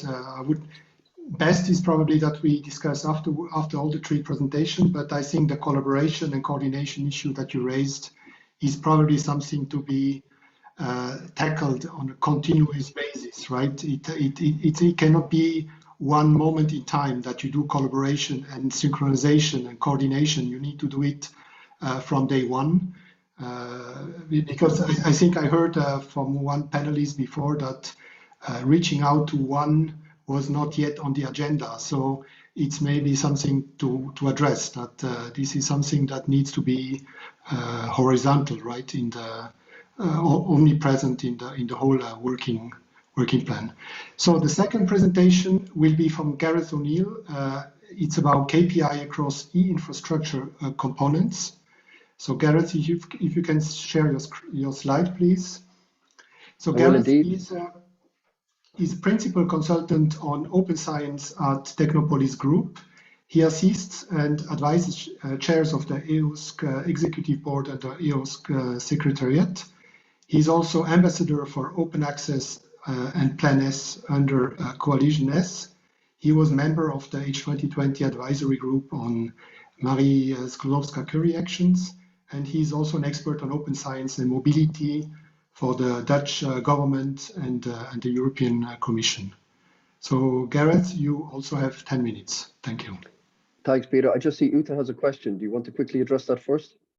If it's a burning question, yes, of course, yes, please. It's a question to the previous presentation, and just a comment that actually in the ERA forum, I mean, the EOSC Association has to share one seat with the IRO forum, with the ERIC forum and ERF. And we can only have one alternate. And there, I don't know how many meetings, 2 every week. I mean, one single person cannot accommodate that. And I think that's a missed opportunity for the ERA forum to get really stakeholder involvement. That's my personal point of view, because we had been addressing that and unfortunately, let's say, couldn't change that. Would you like me to address it immediately before? No, we can do it later. It was just, I mean, okay, because it was so much right, related to your presentation. Okay, Gareth. Then I will jump ahead. I quickly check if you can see the slide. Perfect. Okay, and this links back a bit to what Sergey was talking about, specifically focusing on policy making or the monitoring of policy making. So I'm going to talk about the EOSC Observatory and the work that we're doing there together with OpenAir and colleagues in the EOS Future project.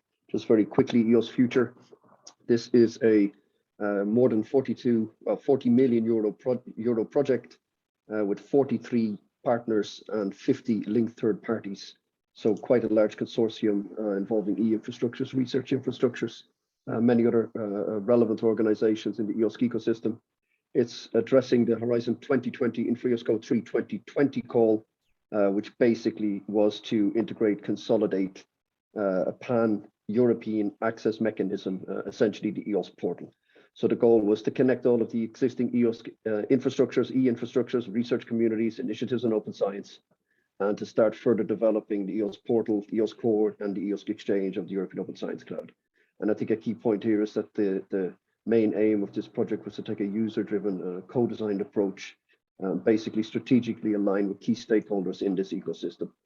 The key stakeholders here, to a large extent, I have on the screen. So we're aligning closely, as closely as we can, with the EOSC Association and their members, with the EOSC Steering Board, and by extension, the member states, associated countries, with the InfraEOSC 07 projects, providing services and linking up to EOS Future, with the regional projects, the 05 projects, and then also with other players in this ecosystem, such as the Euro HPC, Gaia X, and the developing European Common Data Spaces. So the EOSC Observatory at the core is essentially a policy intelligence tool, an online dashboard, if you will, for monitoring EOS readiness across the countries, and also for supporting the monitoring of activities towards the EOS partnership. So it's basically tracking policies infrastructures, data, services, usage in EOSC across different layers, let's say. And a key point here is to try and align and support the key stakeholders in the EOSC ecosystem. And this isn't coming from nowhere. This is building on many existing initiatives. So we're building on the work done by the EOSC Executive Board, Working Group Landscape. We're building on the work done by the InfraEOSC 5 projects together in a task force focusing on landscaping, where they were looking at indicators for monitoring readiness and also set up a proof of concept dashboard for such a monitoring tool. And we're looking to align closely with the needs of the EOSC Association and the EOSC Steering Board. The dartboard here is basically just to give you a sketch of some of the policy layers that we're trying to catch in this observatory. I think a key point here is that there are many policy monitoring activities taking place. There are many surveys. They have been in the past not always aligned. There has been survey fatigue with many respondents, many representatives in the different organizations or countries having to address multiple surveys. So one of our key aims here is to try and align the questions being asked, let's say, and also align with the surveys being sent out, and to try and somehow centralize a place where this data can be collected so people can look across what's being asked and when, and also then to present this publicly, albeit maybe not all the data that's collected. So when we look at the types of data that we're aiming to collect and support, layer one is to focus on the monitoring of EOS readiness, such as through surveys, annual surveys with the EOS Steering Board. Layers 2 and 3 are the monitoring surveys, questions that need to be done by the EOSC Association and its members towards the partnership, such as the additional activities plan or the KPIs monitoring framework. And then this final layer 4 is many other policies at national level or initiatives that we're trying to collect. And you can think of different stakeholders too. They're doing lots of work, such as CONOSC, they're the national points of reference, and many others. So the goal here is to try and capture the progress of EOSC across the countries, the implementation of EOSC, and to capture many of the different data channels that are out there and then present them publicly. And again, not everything, as you'll see in a moment. So the data we're collecting here, first of all, we're trying to collect automatic data where we can, such as through usage statistics in the EOS portal on data and services. Also the numbers of open access publications, data sets, software sets, and so forth through the Open Air Open Science Observatory linked to the research graph. Secondly, then we are collecting data and analyzing it through survey tools or through surveys, basically, as you'll see in a moment. And the data that then is collected, this is not all just going to be presented en masse to the public. So the idea is that a coherent collection of data is made and validated by the representatives, so we know that this is data that we can share, and then to present that selected validated data to the public across different relevant categories in the open science and the EOSC ecosystem. So we collect, let's say, lots of data across lots of layers with different stakeholders, and then narrow that down, validate it, present selections of that data that will be relevant to show the progress of EOSC, specifically focusing on the topics that I've mentioned and the policies. So what we have now is we've developed the dashboard. We have basically on two sides, we have a front end to present publicly. There's just a landing page there for now. The data has not been presented yet. That's for the future. And we have a back end where we've essentially set up an environment for respondees of different surveys. They gain access to that through the EOS portal AAI, so they have to link into the AAI so that they're authenticated and authorized to see the surveys and fill in the data and respond for their country or their organization. And what you see here is the first survey that we've sent out in collaboration with the EOSC steering board. So this was the survey on national contributions to EOSC, I think for 2021, where we've put out the survey through this survey tool, as you can see, collected the data. Volker already and Sophia presented preliminary results of this survey at the EOS policy workshop in Strasbourg earlier in May. And the idea now is to move forward with this, so to continue collecting data annually for the EOSC steering board and to start looking to see how to support the surveys that will go out from the EOSC Association, and also looking at this broader ecosystem of national open science policies and initiatives. So in a nutshell, this is essentially a policy intelligence tool where we want to present an overview, say an aligned overview of policies and key data channels for EOSC so that we can get an idea of where we stand with open science and EOSC in Europe. Timeline, we're now in the middle of, well, beyond testing, but actually implementing the surveys. And we hope next year to actually roll out the public facing side of the observatory and to present the collected, selected, validated data to the general public, and then they can start interacting with this. And over time, that will of course grow and build. I'll stop it there so you can move on. Thank you, Gareth, for the good presentation. Just a side note, I was involved in answering the survey just 2 days ago, actually, and I struggled a little bit with some questions. Obviously, it's sometimes difficult to put in figures, you know, when the answer would actually be, it depends, right? So it's very complicated, but it's good. And this has been noted, and one of the other activities that we're aiming to do in the project is set up a kind of tutorial, video tutorial for members of different surveys so that they know what's been asked in the questions and them to help them a little bit fill in this. So that's coming. Okay, good to know. Any burning questions from the audience? If not, we move on to the third presentation. So we will have a presentation of OIRCRIS, research information exchange and aggregation across institutions, regions and countries, from Pablo de Castro. So Pablo works as an open access advocacy librarian in Glasgow. He's a physicist and expert in open science and research information workflow and management systems. Since 2018, Pablo served as technical secretary for the OIRCRIS Association to promote collaboration across the research information management community. I hope I resumed it correctly, Pablo. If not, you had something. The floor is yours. You also have 10 minutes. Thank you. Thank you. That was perfect for an introduction. Thanks very much. Thanks also for the invitation to present OIRCRIS at this e-IRG meeting.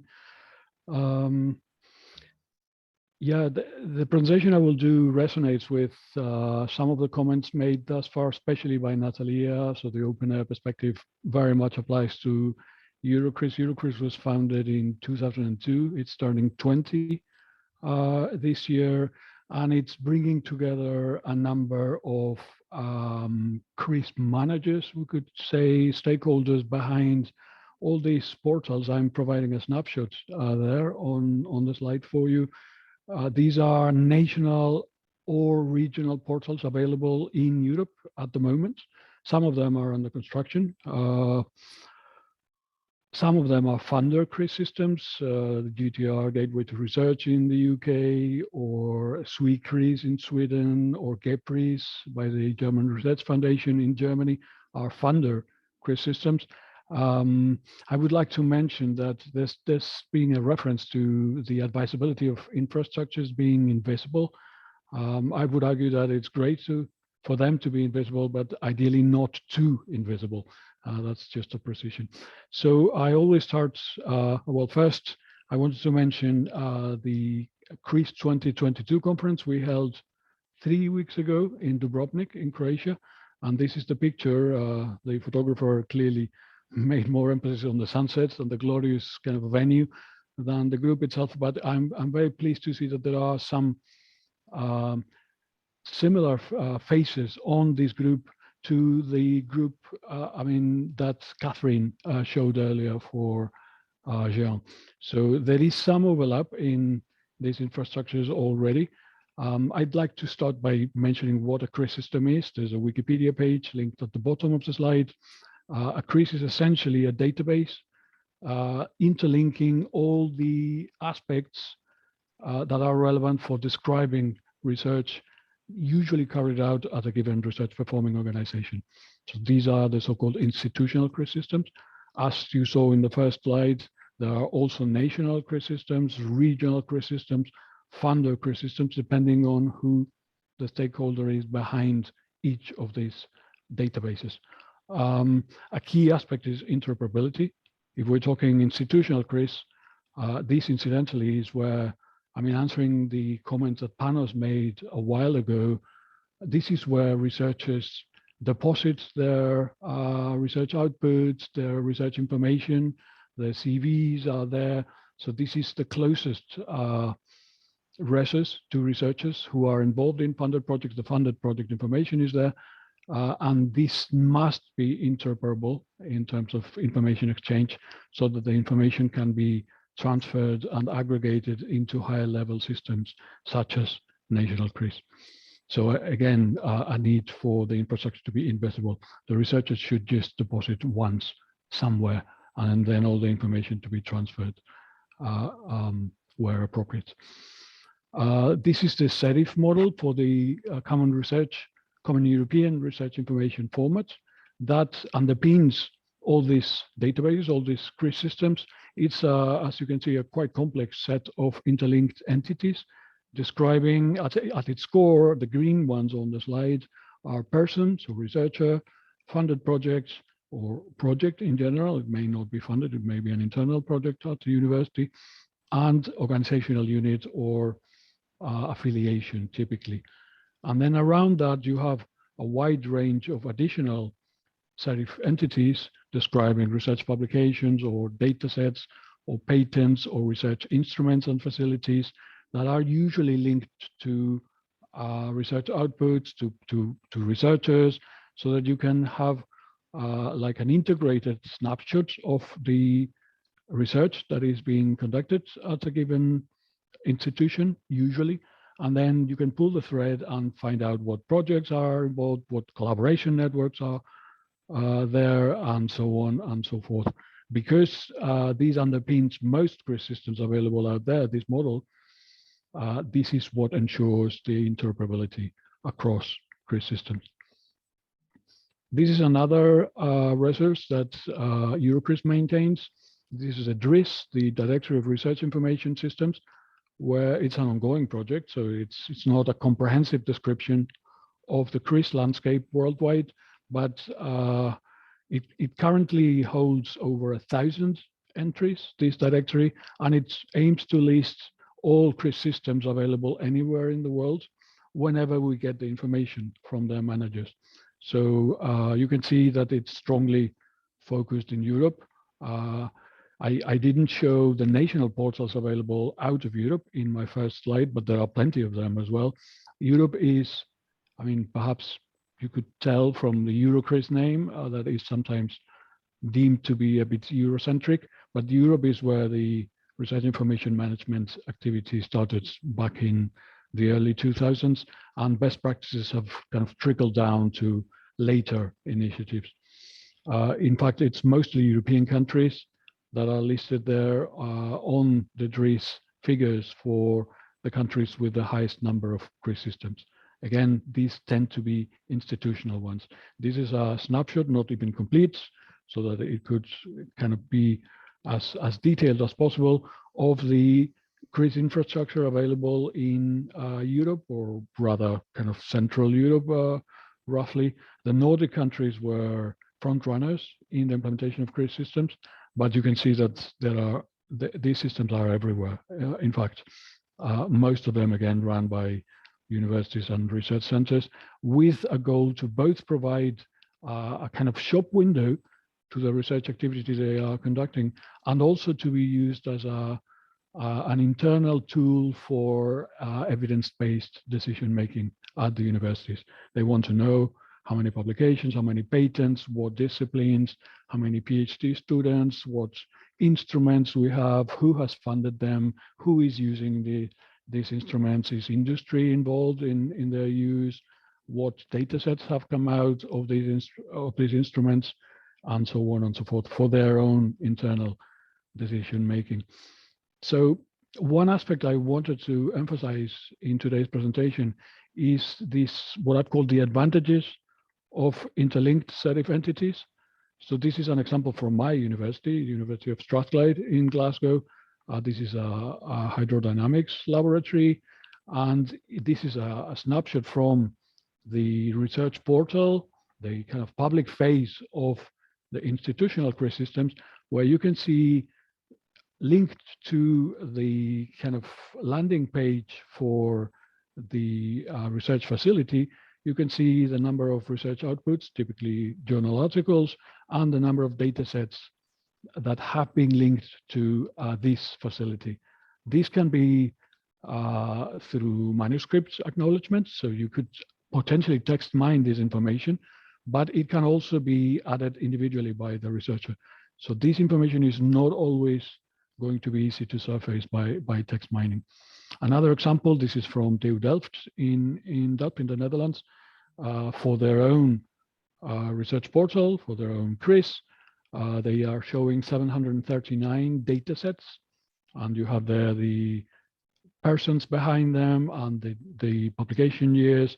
So there's plenty of information there, potentially also very useful for this emerging European data space. So I wanted to show you a couple of snapshots on this very recent conference we held.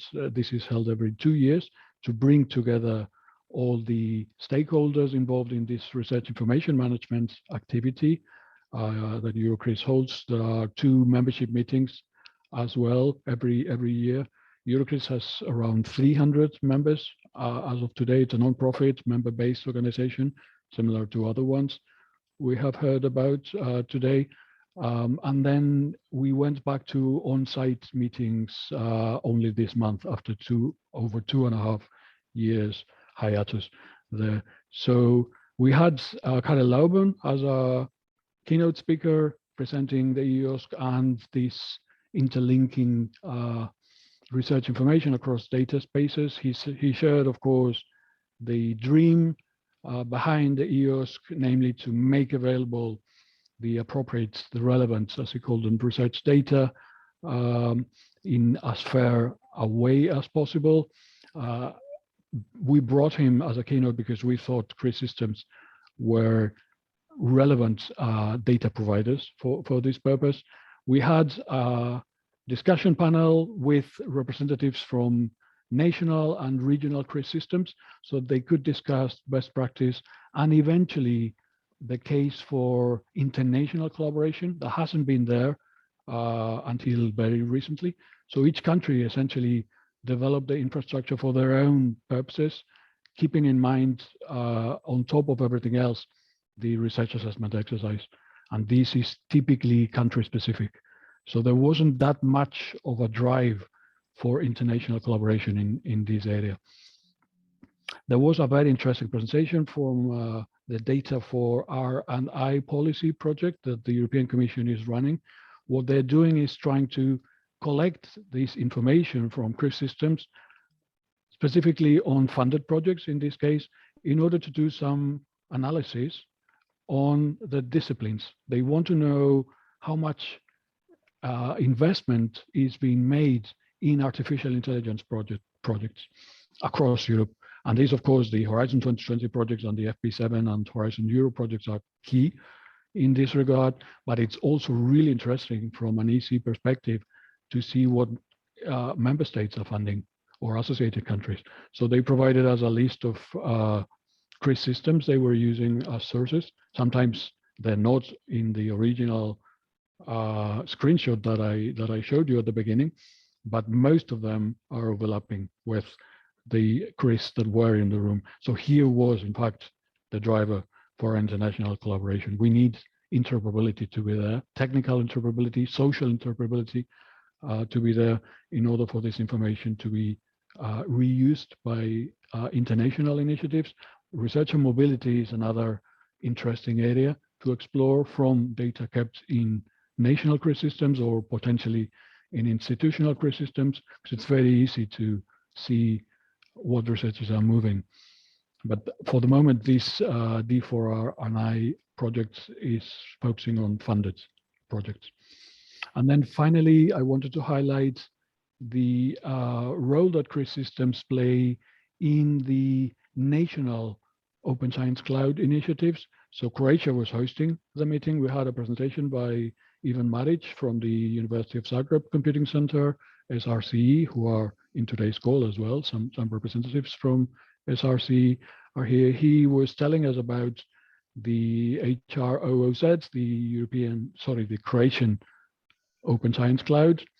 and the role that their in-progress CRORIS project, the national CRIS system for Croatia, which is being built also at the SRCE, plays as a service catalog for the Croatian Open Science Cloud. So because the Open Science Cloud as a whole is rather new, this connection between HPC infrastructure, EduRoam, service providers at a national level, and CRIS systems was not there before, because there was not that much awareness of the value of CRIS systems. Now, the SRCE in Zagreb are particularly aware of the value of CRORIS to collect all this information that is summarized on the screen. This is from Ivan himself.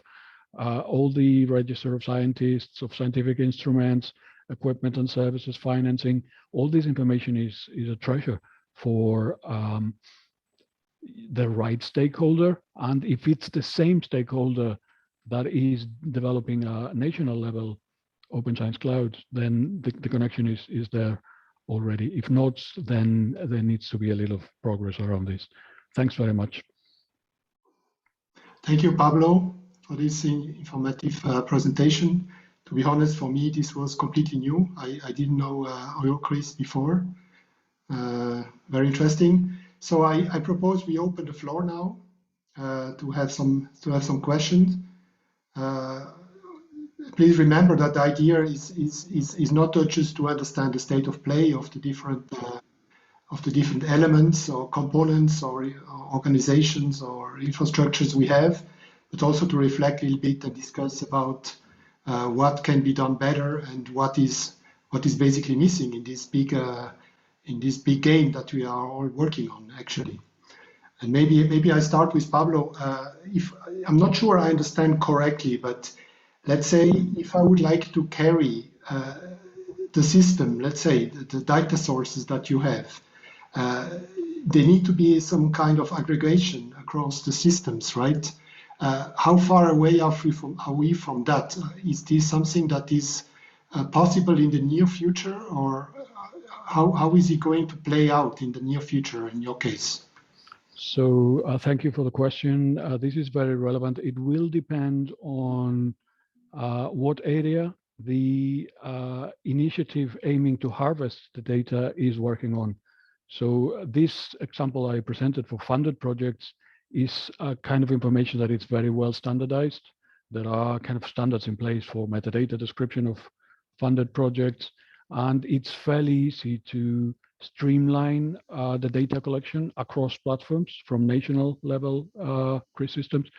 If we're talking research and mobility, for instance, which I mentioned as an example, there could be a need for some initial discussion on how to best collect that sort of data.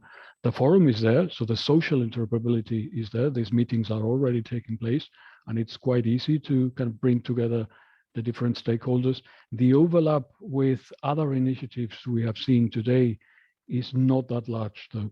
So OpenAIR, Natalia mentioned the OpenAIR research graph in the chat. OpenAIR are a clear partner. There is a memorandum of understanding between EuroCRIS and OpenAIR from 2019, and we're collaborating in order for these CRIS systems to be harvested by OpenAIR, the OpenAIR aggregation. So that's a starting point. But it's sometimes, the leads behind these projects to collect information across countries are directly contacting us to put them in contact with the leads for specific projects in specific countries. Thank you. Thank you. So maybe a question to Sergey. I don't know if you were already present in the morning session or yesterday, but after all these presentations that you listened to, and you being the one that has very high level bullet points actually on your presentation, coming from top down, right? What is your assessment of the situation? How happy are you, and what do you think is missing? And everyone is listening here, all the important puzzle pieces, right? If you could wish something. Yeah, thank you for the question. Well, I didn't listen neither to yesterday's nor to this morning's, but the session from 2 o'clock today. And I think if an answer to your question is actually what Paolo wrote in the chat here. And that would be my wish. I think he really hit the nail on the head here with saying that we need a culture of dialogue, a real one. And I think that was quite obvious from the previous plenary for me, as you said, looking from a policymaker's perspective, is that we've got a community here. Here we've got a community of e-infrastructures, and there needs to be strengthened dialogue. And some communities in Europe, looking on all of them simultaneously right now, or let's just focus on research infrastructures, they already have this kind of structured dialogue. I don't know, for example, the synchrotrons, they have the LEAPS structure, and they have the platform to develop activities together and to engage with the users and develop the area further together. And then going back to the horizontal level, because this is the role I'm in here today, and coming back to what Ute said before, actually, you know, that what we need is more dialogue, and we don't have enough of that, or enough wide dialogue in the forum. Well, the ERA forum is a horizontal governance platform. It's not sectorial. So obviously there is a level of generalization, there is a level of aggregation which needs to happen automatically. It brings together under one table, and mind you, it's a physical table most of the times. Now we're going back to physical tables. So it brings together the 27 member states, the X number of associate countries, 17, the Commission, and by the will of the Council, 7 types of stakeholders. It brings together universities, research performing organizations, business, individual researchers, research infrastructures, funding organizations, so agencies, and academies. So it's quite a large table. Now, if you sum together 27 plus 17 plus 1 plus 7, so obviously there is a price to this. And, imagine how difficult it is for Germany to come there with one person and represent all areas, from health to infrastructures to etc. And same for universities. There's 5,000 universities and they have one person there representing the entire sector. But what I have to say is it's much more than we used to have. And it works quite well so far. So while I join Ute in wishing we could have more dialogue and more views coming in, it is better than nothing. But what we intend to do in the future, and that's why I touched upon these 2 actions, 1 and 8, and it goes similarly for many others, they will not be, and I said this in my presentation, handled sectorially, or horizontally by the forum, because they will require specific expertise in specific communities, and hence also specific governance platforms. So you have already one for research infrastructures in ESFRI. You have one within the forum, for example, already for international cooperation, and there's much more room to bring in more views, more diversity. So it's not all doom and gloom, so to say, in short answer. But in one word, Paolo said it all. We need a real culture of dialogue. That's my wish. Thank you, Sergei. Paolo, do you want to react? No, everything has been said in a very good way. Thank you very much. Thank you. So, Gareth, the same question to you somehow. After listening to all these contributions, what is your opinion? What do you see that is missing, and where do we have to work on? I mean, I'm going to keep this focused on the policy making or the policy monitoring specifically. I mean, what I hear is that organizations want to work together, align and coordinate, and that the will is there to do that. So I guess it's just the next step forward is to go do that and continue doing that. I mean, looking specifically what we're doing at the moment from the EOS Future side and the policies, we're trying to align with the ecosystem. Of course, there's many stakeholders and players in that ecosystem, so you can't reach out to everybody. but we're at least trying to identify key stakeholders there and pull them in and see how we can align our activities so that not perhaps everybody, but many organizations are looking in the same direction going forward. So trying to enact, let's say, the policy alignment, the policy coordination. That also touches a bit on what Sergey said about the ERA, the sub-action, for instance, on open science or research infrastructure. So, you know, we're collecting a lot of policies and data on these activities. And rather than set up multiple channels for collection and ask the same questions to possibly the same people, then again, we would rather be aligned and be selecting which questions should be asked to whom and when and how many, so that we're together collecting the relevant information that we need and then siphon it off for whatever actions that we need to address. So it's not clear just yet how the data, let's say, from the observatory would support the ERA monitoring mechanism, but there will be a lot of data collected there that can support, I think, some of the actions within the sub-priority on open science, maybe research infrastructure. So I think that's a discussion and dialogue that we have to take forward. Thank you. So is there any question from the audience?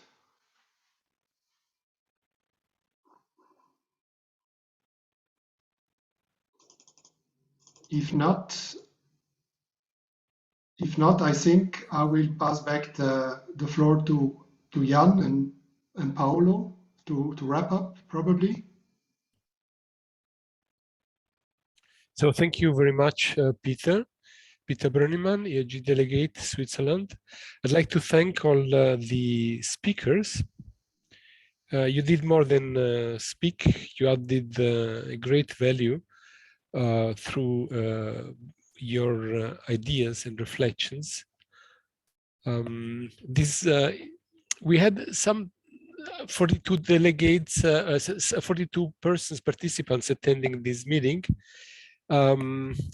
I'd like to communicate that our audience is larger than we re-elaborate these messages, your ideas, your reflections, and then we communicate them to our delegates, which are the member states delegates and the associated countries, which are mentioned by Sergey, and of course to the other participants of these workshops.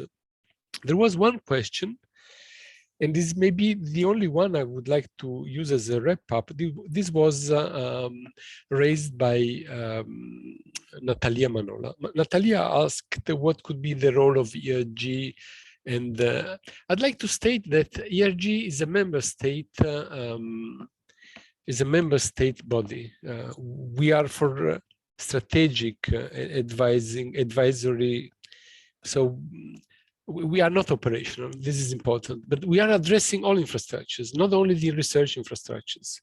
And this is of importance. If you look back at what happened the last 2.5 years, we had to deal with a huge impact of a pandemic.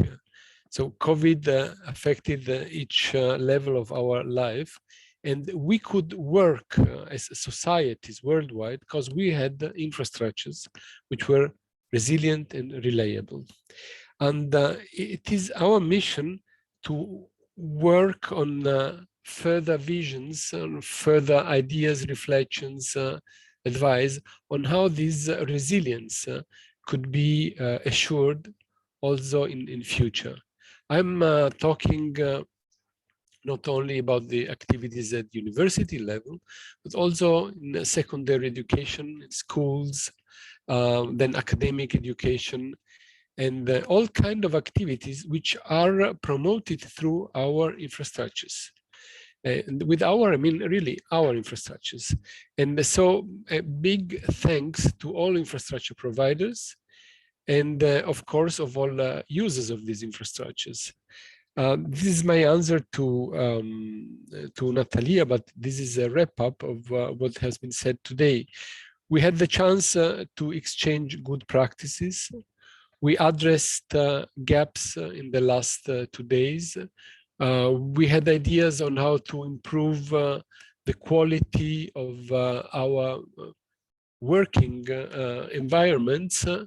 And through the participation, and I'm very grateful for this, through the participation of the IRG steering board members yesterday in the breakout sessions, among them also members of the Commission and of the IRG Association, we had the real chance to get in touch with them in a direct way.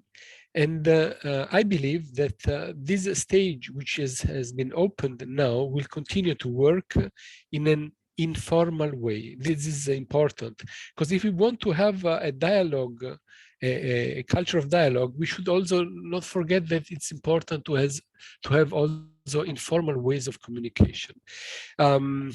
Usually after a conference like this, people gather together, they meet at the dinner, and then we start with the informal part. And this is by far more interesting sometimes, because informal dialogue is what happens between us. So I hope with this message to have tackled some expectations. I am grateful for your presence, and on behalf of the IRG, I would like to invite you to the next IRG workshop, which will be held in December during the Czech presidency. We will continue to work on the topics in the 7th and 8th of June, just in a few days. We will re-elaborate the findings of these workshops, and of course you will hear from us. Jan was so kind to beam on the screen the next points in the calendar, which are the RDA plenary in Seoul in June, the LIBER annual conference in July, the EGI conference in September in Prague, and then the ICRI, which will take place in October, and the EOS symposium, where we will again tackle and address all together in different roles the issue of the governance. What is missing here, and I will add this, it's the 26th of October, the FAIR Digital Object Forum in Leiden. And with these words, I say goodbye from Vienna. Goodbye to you all, and see you at the next workshops. Goodbye. Thanks, Paolo. Thank you. Peter. Bye. Thank you. Bye. Before you leave, I would like to point out that you can evaluate this workshop, and Michael has copied the form into the chat. So please make use of this. We really appreciate it. Thank you. Bye, everyone. Bye, Paolo. Bye. Ciao. Bye-bye. Goodbye. Thank you. Thanks all. Bye.